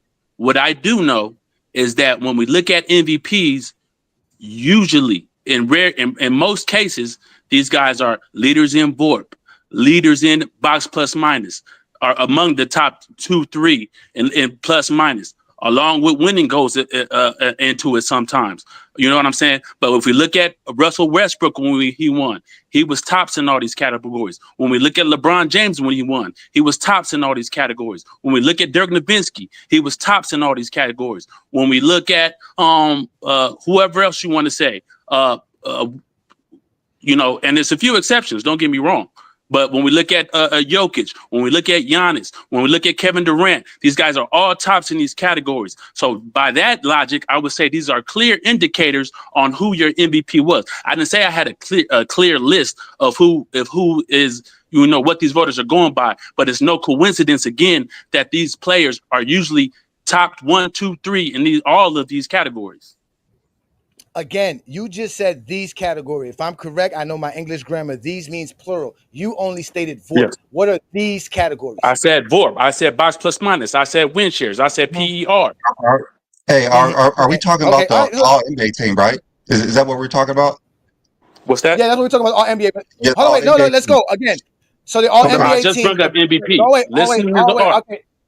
No, but again, you Yeah, brought up something that we were not all talking. NBA. Yeah. Yeah, you brought up something we're not talking. You brought up something we're not talking. LeBron is 7th in VORP. 7th. That's what LeBron James is. He's 7th in VORP. What about LeBron James is 7th minus? in VORP. Let's go to blocks plus minus here. Let's see what LeBron in box plus minus. LeBron James is 8th in box plus minus. Okay. He's 8th. Yes. PR? Let's go to. Let's go to win shares. I clearly bring that up. LeBron James. To a player like LeBron James is Tyson. This is why you got put in the dugout. I let you speak, brother. Don't get cooked. And now that your mouth is full of this exposure, you want to spit out this food and start talking. I gave you your minute to speak. You said the stats we wanted to find. We found these stats, and you claim LeBron James dominated when he was an MVP, which means he has to be in the top 5 to be an MVP. But he's in the top 10 in 3 of the 4 categories you just mentioned, which would make him and constitute him for all NBA second team. Let's go to win shares. If we go to win shares, LeBron James is not in the top 10. So there you go. You have LeBron James outside. He's 26 in win shares. That's where he's at. Donovan Mitchell, who made the All-NBA first team, is 29th on win shares. These are not stats that anybody is going by to recognize if you are all NBA player. All you need to figure out if somebody is an all NBA player is you go by how many points they score, rebounds they put up, how many assists they put up, how they play, their impact. When those are the numbers and the stats, those are all you need. You don't need anything else. And that's why LeBron James is up there. Because LeBron James is not only is he one of the best scorers in the league, he's one of the best passers in the league. He's top 10. He's 6 in assists. If you want to go to scoring, LeBron James in scoring is top 15 in scoring. So he's one of the best scorers, one of the best passers in the league. LeBron James is shooting over 50% from the field, over 37% from the three-point line. He has over 8 assists and almost 8 rebounds per game. Nobody else is doing that in this NBA season besides him and Joker. That's it. That's why he's on the All-NBA team. That's why he made the All-NBA team. Can I Don't ask all a quick NBA team question? because the stats prove he is. I mean, Can I- the VRP. Can I ask you just a Go quick ahead. question? Go ahead, If brother. it's not even about LeBron per se. It's about more so the what the voters see to elect these guys on NBA. I don't think it's primarily numbers, because if it was, J-Dub would make All NBA third team. J-Dub not top 15 in none of these stats. I think they're looking at your. J-Dub I is think one they're looking at. because he's also one of the best That's what I'm defenders saying. in the league. That's what I'm saying. I think they look at. I don't think they just look at numbers primarily. I think they look at your role and what you're asked to do on your team, and how that equate to the success of it. Perfect example. The reason, and for example, I think Trae Young should make All NBA team, but the reason why he didn't, a big reason is his reputation in the media. A lot of media members don't like him. A lot of coaches don't like. A lot of players don't like him. As And we his see in record. these polls, and his team record, Right. despite his great elite production for the consecutive year. So Right. I don't think. I'm just saying, hey Johnny. I'm just saying. I don't think it's just that they're looking at. I think they're looking at what does your team ask you to do, and how impactful in terms of that resulting the team wins. I think that's personally what they're looking at, not just Right. that. Sounds like LeBron. I agree. And my argument It's was not about LeBron. It's not about LeBron. Not LeBron. It's I'm about the just saying, like qualifications LeBron should be to make first All team NBA team. if they're going by that. Yeah, The but who? even Tyson agrees that LeBron should make an All NBA team. He just don't agree with second. But regardless, I'm just was saying for the qualification to All NBA team, I don't think just that. I think they're looking at what you're doing for your team. It Right. has a And lot I of think a player like Tyrese Halliburton was more impactful, in my opinion. And based off the stats, based off the numbers I brought up, based off the on-off numbers, based off the plus-minus numbers, I think he was more impactful as a whole. That's just my opinion. And if he wants to bring up LeBron James making a team, I said he should make a team. I thought he was a third team type of player. The stats prove first or second team. Otherwise, So that's he what I'm shouldn't be saying. on the Stats third team. That's what I'm saying. Well, okay, Stats if prove you want to otherwise. say that, but again, I value. I'm not saying what the voters value. I'm saying that I value something like on-off stats, and plus minus. I value something like that. If you don't, that's fine. No, until it's a role player, until it's Austin Reeves, until it doesn't fit your narrative, until it's a role player that you consider a role player, a non-factor player. But Austin Reeves is not in the conversation of any of those other numbers. Tyrese Halliburton is. The numbers are. You're proving his point. I'm taking all the numbers encompassed. You went to one metric. So why can't Austin Reeves make the All NBA team because of his box he's plus not minus? because amongst those other numbers, he's not high on those. Well, no, he averaged more points than Tyrese Halliburton averaged. We weren't talking about points. So what are the other numbers? The same numbers that make LeBron better than Halliburton. Okay, the only thing Halliburton has better than LeBron James was VORP. He doesn't have nothing else. So LeBron James is better than all those other categories. That's not true. That's not true. All right, let's go look it up again. Let me make sure I can make sure again. I'm gonna double check and make sure. Let me make sure I'm correct on this. So in VORP, I'm gonna double check. I'm gonna make sure I'm right on this because I don't want to be wrong. So let's make it right. So let's go here. In VORP, we know Halliburton is ahead of LeBron, right? He is fourth. And in box plus minus, Halliburton is, give me a second here. Let me double check this. All right. Halliburton has LeBron James in box plus minus by 2. He's 7th. LeBron is 8th. All right. And in PER, LeBron has him in PER. And in win shares, Tyrese does have him in 3 of the 4 categories you mentioned in advanced metrics. Right. So that was if you want to say so. Right. Yeah, no, but again, that's if you want to go by that, which nobody goes by that. Okay, that's Now fine. Okay, everybody nobody NBA goes goes by by that it. now. No, Now they nobody never does go did. by that. That's what we saying. They No, never nobody did. ever did go by that. Nobody goes by that. What do they go by? Because again, Okay, if we well, I go think by it's, You I that, think you it's give simple. me the statistical. Tyson. I don't think it's stats. Honestly, I don't think it's stats. no. It's not just Oh this wait, Oh, year. I know. oh It's wait, not let's go. completely stats. Again, Hold on, I hold know on. they look All at right, all these things all right, again, but when they have the same record, I think they had the okay. same record this year. Am I correct? I think they had one less loss. I think they won 49 games, if I'm correct, or 48 games.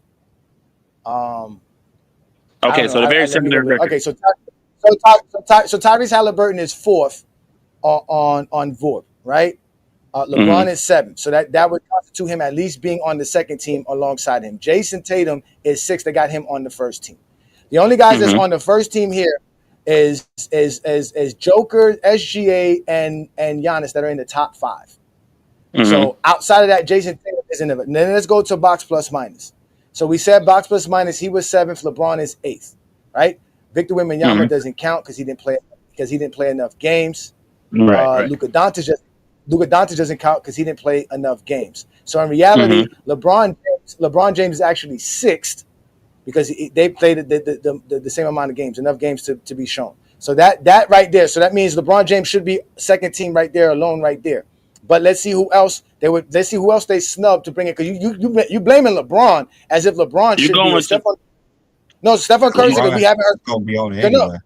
No, because remember LeBron. No, because remember the whole point is that Halliburton didn't make it over LeBron. That was his main thing. He was upset because Halliburton didn't make it over LeBron, right? And I wasn't upset. I was making a point. He didn't say. The best player on the LeBron second deserves team. to be on the second team. That's no point. He didn't say Best nothing player on about second Jalen team. Brunson. He didn't say nothing about Stephen Curry. He didn't say nothing about Anthony Edwards. None about Evan Mobley. Now, mind you, Evan Mobley They're all second team. and Anthony Edwards are not.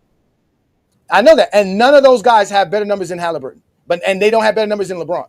The only person that I see here that has numbers with LeBron and on par with Halliburton in both VORP and in box plus minus is Stephen Curry.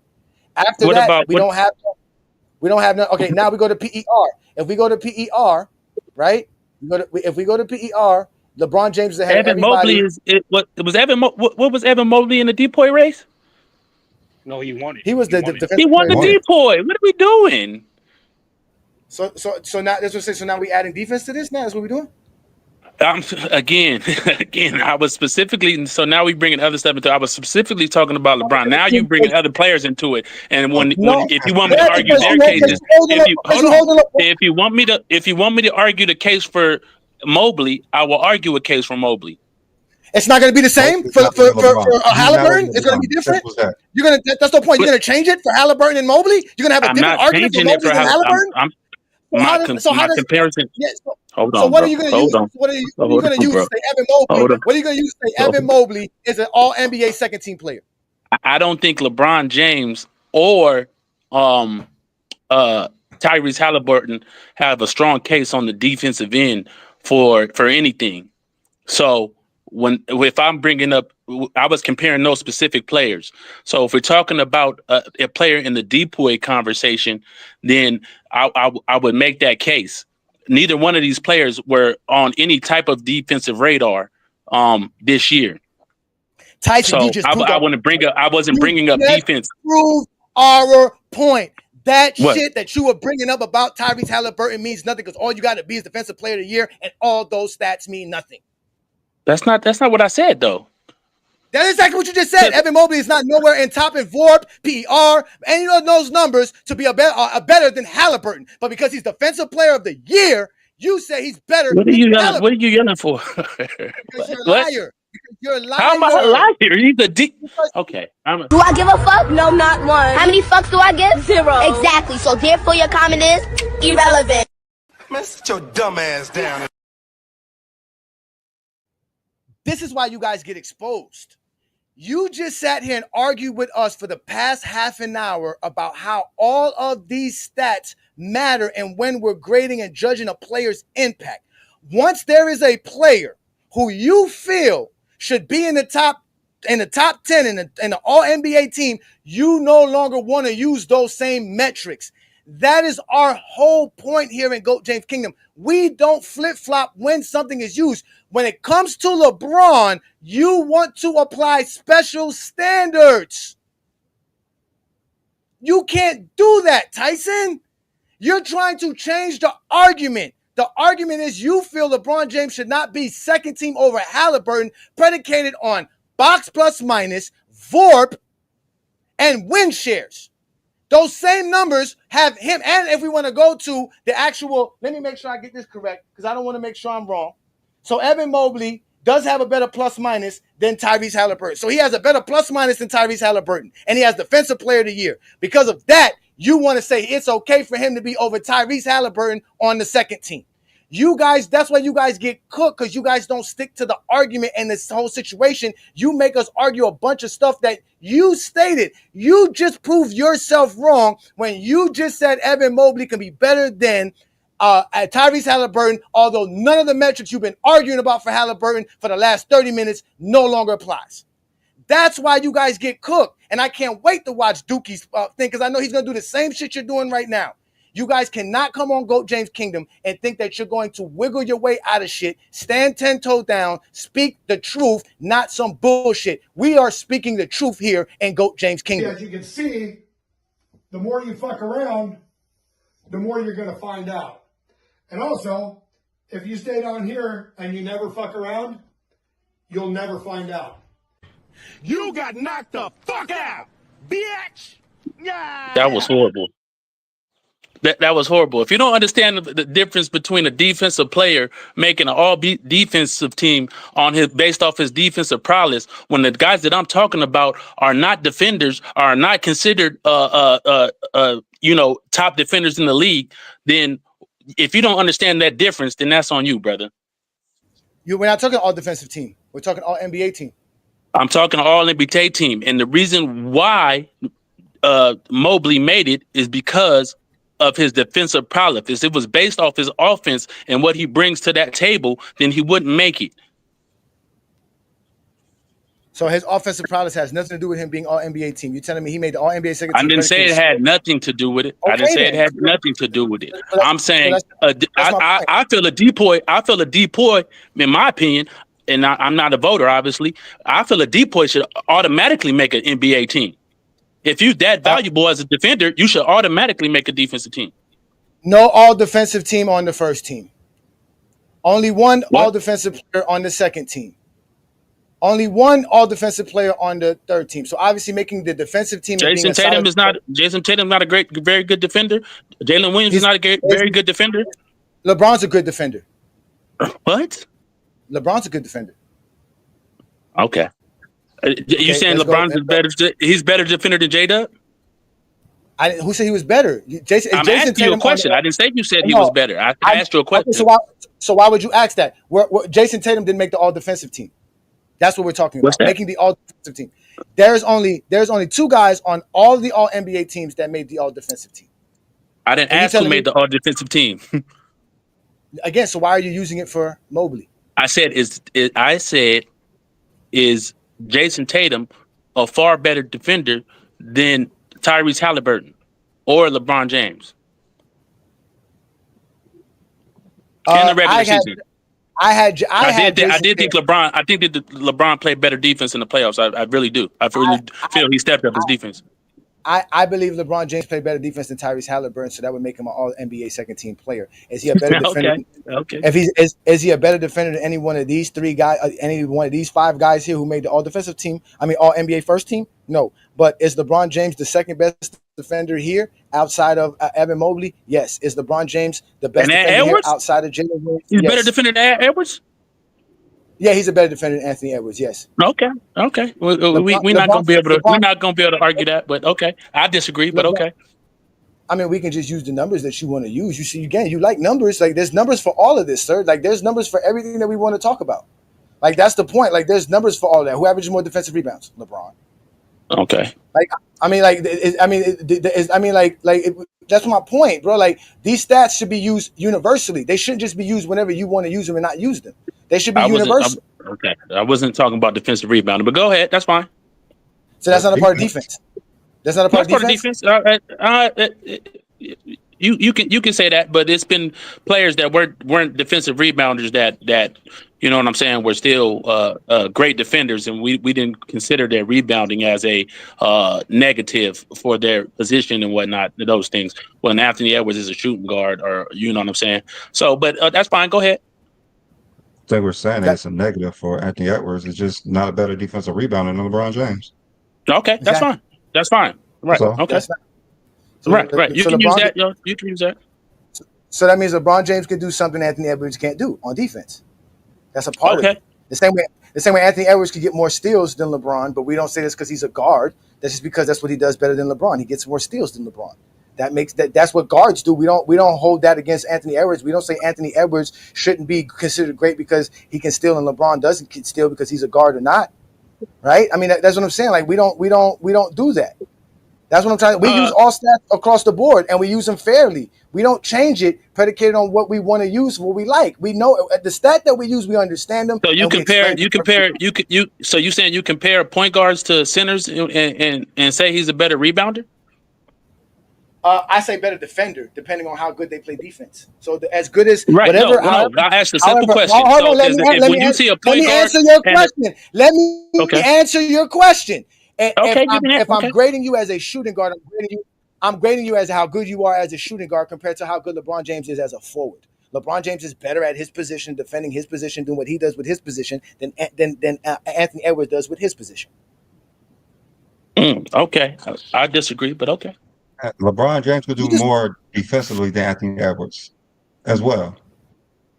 LeBron James had the better defensive box plus minus. Anthony Edwards has the better defensive win shares. Mm-hmm. So those are tough in the defense, and I think you would agree. Those are tough stats to quantify defense. Rebounding plays a big part in box plus minus. So yes, LeBron is the better rebounder, so that equates to that. And even defensive win shares is it's hard to qualify. You don't necessarily get points for stopping your man in those categories necessarily. You know what I'm saying? So those are tough. I think you would agree. Those are tough metrics to define defense. When offense is more points, assists, rebounds, really quantify how good of an offensive player you are. So defense is a little bit vague in those categories. Would you agree? No, if you know how to look up the stats and search through them, yeah, you can figure out exactly what you're looking for. No, I'm just talking about box plus minus and win shares, just based off those stats alone. Not going further and looking at how often you stop your man, how bad they shoot when you're defending them, blah blah blah. Things of that nature can tell a bigger tale. But when you're looking at those block plus minuses, those numbers are more predicated off points, rebounds, assists, the things that we can really quantify offense with. It's hard to quantify defense with rebounds, steals, and assists. I mean, rebounds, steals, and blocks. Very interesting that you say that, because that's what Friday night show was about, and I was perplexed that Mr. Kamara from the Pacers made the All NBA, the All Defensive team, and I was very perplexed by that. I didn't understand why. But let's go ahead and bring up these numbers since you want to talk about these numbers. So let's go ahead. Anthony Edwards is a minus 0.7 when he's guarding his man. Okay. Mm-hmm. If you look at LeBron James, it's minus 2.4. So when LeBron James guards his man, he does a better job than Anthony Edwards does guarding his man. Mm-hmm. LeBron James does have a defensive rating of 114. Anthony Edwards is better at 111.4. Right. Mm-hmm. If we go to defensive box plus minus, like I said, LeBron James has that over Anthony Edwards, but Anthony Edwards does have defensive win shares over LeBron. If you look at LeBron's side, at field goal percentage, not defensive field goal percentage. You look at field goal percentage. That is who he's guarding. That's what they average. As you can see, LeBron James just a tidbit guards better players that have better efficiency. Obviously, he does because he's playing against forwards, not guards, which Anthony Edwards plays on the perimeter more than LeBron James does. But as you can see, LeBron James makes those opponents shoot way worse than Anthony Edwards does. So when Anthony Edwards is guarding somebody, he doesn't really do a better job. LeBron James 44.6 to 46.1. Okay. To 46.1. So these are defensive stats, sir, that don't come around defensive rebounds, steals, blocks, and things of that nature. So these are what LeBron James has been doing this NBA season compared to other guys. Because again, if you look at the other guys that are here, Kamara made an all-defensive team. By these metrics, he shouldn't be on the all-defensive team. Because again, they don't go off of these numbers. They basically on all-defensive team. Well, they don't. And a part of it. A part of it also is the fact that it was also the 65 game minimum rule with the 21 minutes per game. But if you look here, guys like Jason Tatum didn't do too well playing defense. Remember, I just told you Jason Tatum was a better defender than LeBron, but by these metrics, it's not. He's better than LeBron James in defensive win shares. He's better than LeBron James in defensive box plus minus and defensive rating, right? Like I said, most of these numbers are predicated on how good your team defense is, but against his opponent, he doesn't. I agree. He doesn't do a better job than LeBron does against his exact opponent. We got guys like Donovan Mitchell, who didn't make the all-defensive team, which I think he should be an all-defensive player. Guys like Anthony Edwards. I think Anthony Edwards is an all-defensive player. SGA, another guy that I thought should have made the all-defensive team. Anunoby, another guy that I thought should have made the all-defensive team. I'm not going to argue with you when we're talking defense, because, again, defense, there's a lot of different ways to break down defense. Right. That's all I was saying. I know, but we weren't talking defense. You brought up defense. Agree. I agree with you, brother. You brought up defense because you wanted something to help you for Evan Mobley. No, so again, come on, bro. We talking. Evan Mobley is a clear defensive player, right? And that's where he makes his bread and butter, leading his team, helping his team win through his defense. And it's often stepped up a lot this year. I will agree. But it's clear that his defense is what I'm saying, what is the biggest value to the team. So when we talk about a player like that, all I'm saying that you can't compare that. Again, we're comparing apples to oranges. If we look at a player like Dennis Rodman or Ben Wallace and say they don't deserve an all defensive team and go look at those VORPs and all those stuff, it probably would be, and I don't know for sure because I haven't looked it up, but those numbers would probably be in the dumps. But to say he doesn't deserve an all defensive team, that's an apples to oranges comparison. That was my argument. Again, if we're going to talk about how Tyrese Halliburton should be on the second team over LeBron, you should use those same factors for Anthony Edwards, Stephen Curry, and Jalen Brunson. All three of those gentlemen are not on. It's the same category. So for you to pick out LeBron of all the guys who made the all NBA second team shows how you guys just can't appreciate LeBron being great. And he was on the third team last year. He was great. Great enough to be on the second team, because being on the second team is obviously in my opinion, based off what I watched and along with the numbers I saw, and the fact that his team was a negative when he was on the court, the fact that his on and off numbers say the team scores less points per 100 possessions, the fact that his team gives up more points when he's on the court per 100 possessions, those type of things are kind of and I realize LeBron is great, but these are all the things that I valued for him for all these years, because he was elite at it. You know what I'm saying? Elite in those categories, which I say put him in the talks of greatest of all time. I think he's number 2. But that's neither here nor there. Who do you think is not number 1? Who do you think is number 1? Who do you think is number 1? Yeah, he's a Michael Jordan guy. Better box plus. LeBron I'm not a Michael Jordan guy. I'm a big LeBron fan. I'm never saying LeBron's higher than Jordan if you're using just on and off. So, I'm not just using again. If you're not just using on and off. Nobody said that's what I'm just using. Take him off the second team then. If you're not going to use that for anybody else, you can't just use it only for LeBron. I'm not just using those things. Because of his on and off. Well, what else are you using? Because his stats and his advanced stats says he's top 10. Again, I'm using those with the advanced stats. I'm using those with the winning. When Tyrese Halliburton and those guys had very similar records, if not Tyrese had the same. LeBron won 50 games this year. And so did Tyrese Halliburton. LeBron won 50 games. And so did Tyrese Halliburton. So you telling me that just because did the Pacers win 50 games this year though? I just said so did Tyrese Halliburton. He's played for the Pacers. I'm just saying, did they? I they were close. I don't know the exact number, but what did they win, Johnny? So yeah, I didn't think they won 50 games. They're 50 and 32. They're 50 and 32. They won 50 games. Yeah, they did. If they did, it's fine. But you trying to That's take what I'm someone saying. who Y'all had want to check? better stats, I'm in. won 50 games other than LeBron James. Like LeBron James won 50 games too. Like how is I that a just negative said for that. LeBron I James? just said that. What the fuck? Like I'm you just said Steph Curry won 50 games. what I'm telling Why are you not talking about Steph Curry? He's a guard. What I'm telling you is that Halliburton's 18, 9, and 3.5 on 47% shooting and 39% from the 3-point line is not better than LeBron's 24, 7, and 8 on 50% shooting and 37% from the 3-point line. That's the point. LeBron James played better. Halliburton played 3 more games than LeBron played.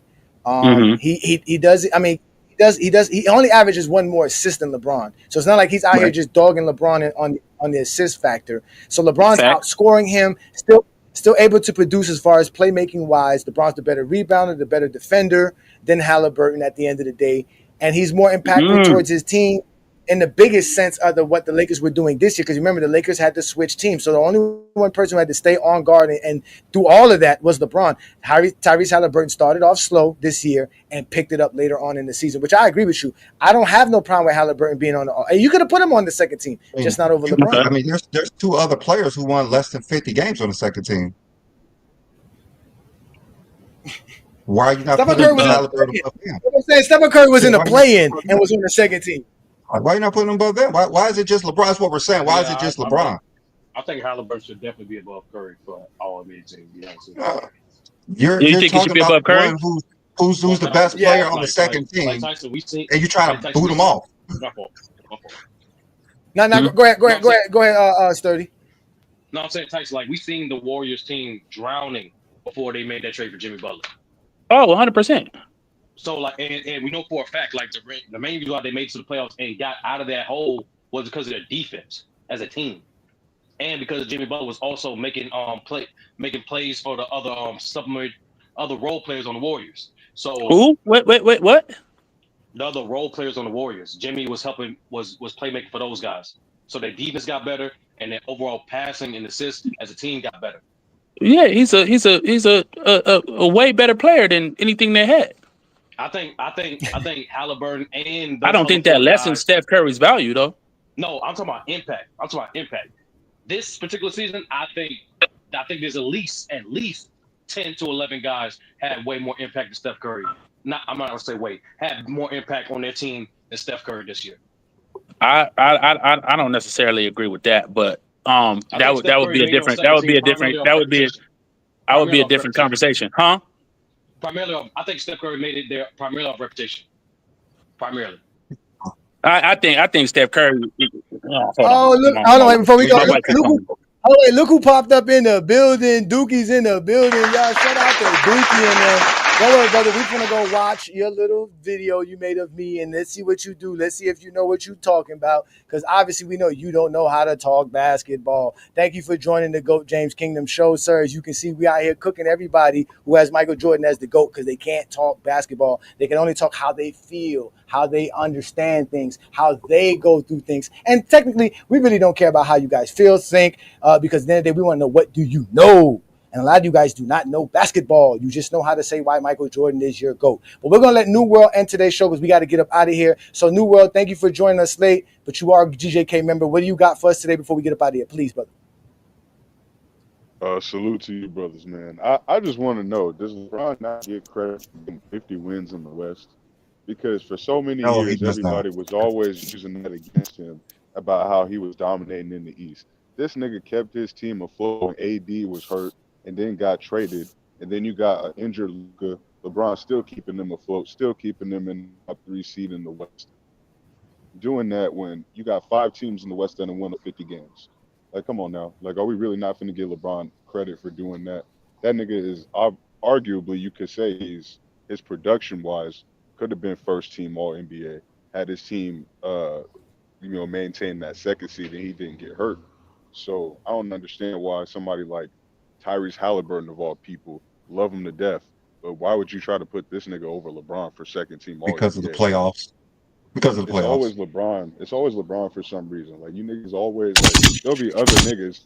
You got just clear examples, like a Johnny pointed out, that you could be like, look, you are worse than LeBron, arguably, that you could have put Tyrese Halliburton over, but you hyper focus on LeBron.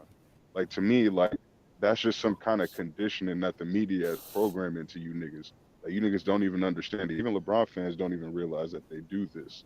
They target him in like a way that's just kind of, I don't know, it's just strange, bro. Like, it's just something that people don't talk about a lot, though. Nah, because that's all they can talk about, bro. LeBron James makes their life relevant. They use LeBron James as a way to make their self feel better about life. And what they'll tell you is it's really not about LeBron James. It's about fans like me. It's about fans like Brandon. Then we get, like I said, you get Dookie and them who pop up in the comments who lie. I told you what a 2-3 zone is in your own live. That was one of the things that I was able to talk to you about, and I was able to tell you exactly what a 2-3 zone is. But you don't know what an intricate zone is. You don't know what matchup zones is. Because when Mark Cuban said they ran 6 or 7 matchup zones, you were like, what zones are you talking about? Because you only play 2K. And you think there's only 2-3, 3-2, 1-3-1, and that's it. You don't know that there's other ones. Of course I said Jason Terry was an elite creator because he is an elite creator. You don't even know what an elite creator is. By you bringing up the same stats that you brought up, as we stated before, that makes him an actual elite creator. Gilbert Arenas said that you use these numbers and it doesn't reflect creator. So you're going to say Gilbert Arenas doesn't know basketball? Sir, even in your own graph, it shows that Jason Terry, majority of the plays he ran outside of a spot-up shooter was pick and roll handler, which means he was a creator. Your own metrics, your own numbers that you use prove that. Because we told you that. By your metrics and your numbers, Jamal Cain is the best pick and roll handler player, the most elite player, because you guys going by these numbers and you don't know how to use these numbers. All you did was lie, and I can't wait to see this video because all you're going to do is keep giving me stuff to embarrass yourself, just like the GOAT James Kingdom member said here. All you're going to do is embarrass yourself, sir. You don't know the game of basketball. You don't know how to talk the game of basketball. No, it doesn't. Again, you want to hit the link? No, in fact, we're not going to hit the link. Brandon, do you want to? Oh, you got to go. You got something to do later. Yeah, I was going to say, I'm about to head out. I was going to. Yeah, I was gonna say, do you want to watch this video together? But you got to get up out of here. So at the end of the day, Dookie, I'm gonna go watch your video. Everybody, go watch Dookie's video. Great job tagging us. I appreciate you for tagging us. Let me put my face up on the screen. Thank you for tagging us, because at least you were man enough to tag us when you talk about us. Now we're going to go run at your little 10-minute video. Y'all make sure to like his video and let him know all his silliness, and we're going to see what you're talking about, because I already cooked you on all of this. But like we always tell you guys, ladies and gentlemen, we are the GOAT James Kingdom platform. We go live every Sunday noon Eastern time to talk the GOAT conversation and how LeBron James is the GOAT of basketball. We let any Zesty Jeffrey up, any other LeBron fan up, any other Michael Jordan fan, Kobe fan, whatever it is. That you're an NBA fan, you're more than welcome to show up on the GOAT James Kingdom platform. Brandon and I do not fear none of you Zesty Jeffreys. So make sure you come through and support what we do here in GOAT James Kingdom. As I told you before, you can always catch us on Saturday as well, because we do the Radar Show on Saturday right here on the GOAT James Kingdom platform. Yesterday's show was actually great by you guys. Great show, guys. It was a great show, as we were talking about more than just basketball on the Radar Show. So shout out to T Perfect, John, and Brandon for doing that. Obviously, if you want me, Dookie, you know where to find me. I was live Friday night. You were nowhere to be found.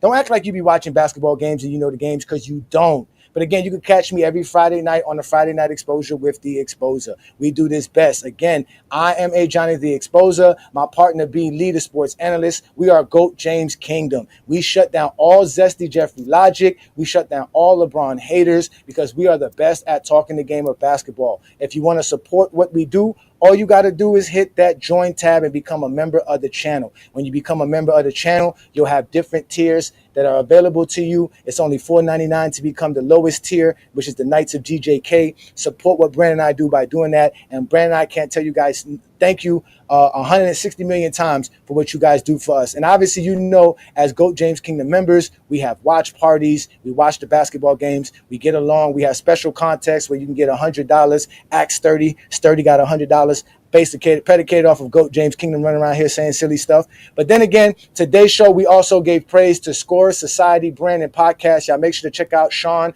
Amos's page. This brother does a great job talking sports and basketball in general.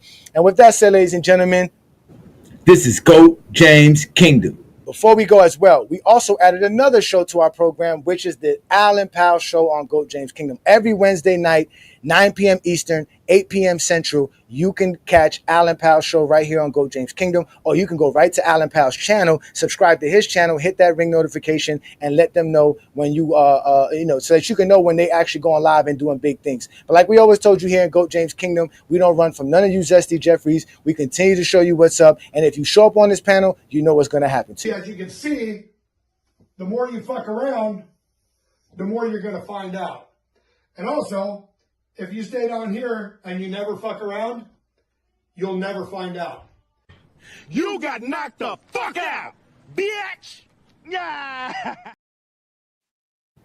If you're a basketball fan and you're tired of basketball shows that talk about fake narratives and using non-basketball terms like killer instinct, playoff translation, gravity, come to GOAT James Kingdom.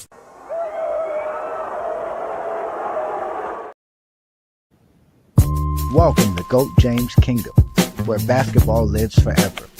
You get to enjoy B. Lee and A. Johnny talk basketball every Sunday noon Eastern Time right here on the GOAT James Kingdom channel. Support by subscribing, and also check out the membership at GOAT James Kingdom.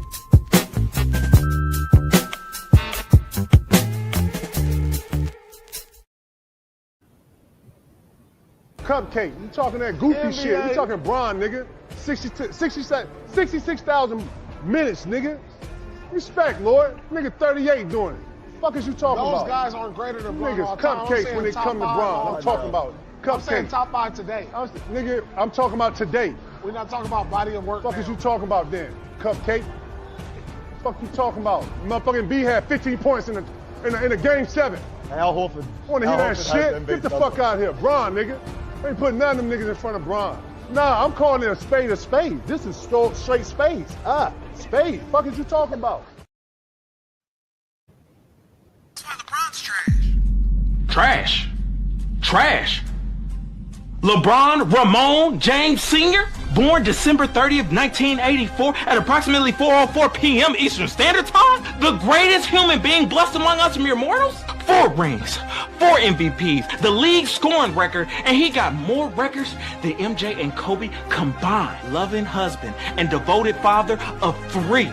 Don't you ever disrespect my basketball daddy, you understand me? You know what? Log off, uninstall the game, and tell your mama to ground you, because your mouth is reckless. Go disrespect LeBron James. Oh, I cannot believe you. I hope you break your ankles next pickup game, little nigga. Lakers in 5. Baby! He disrespect LeBron again.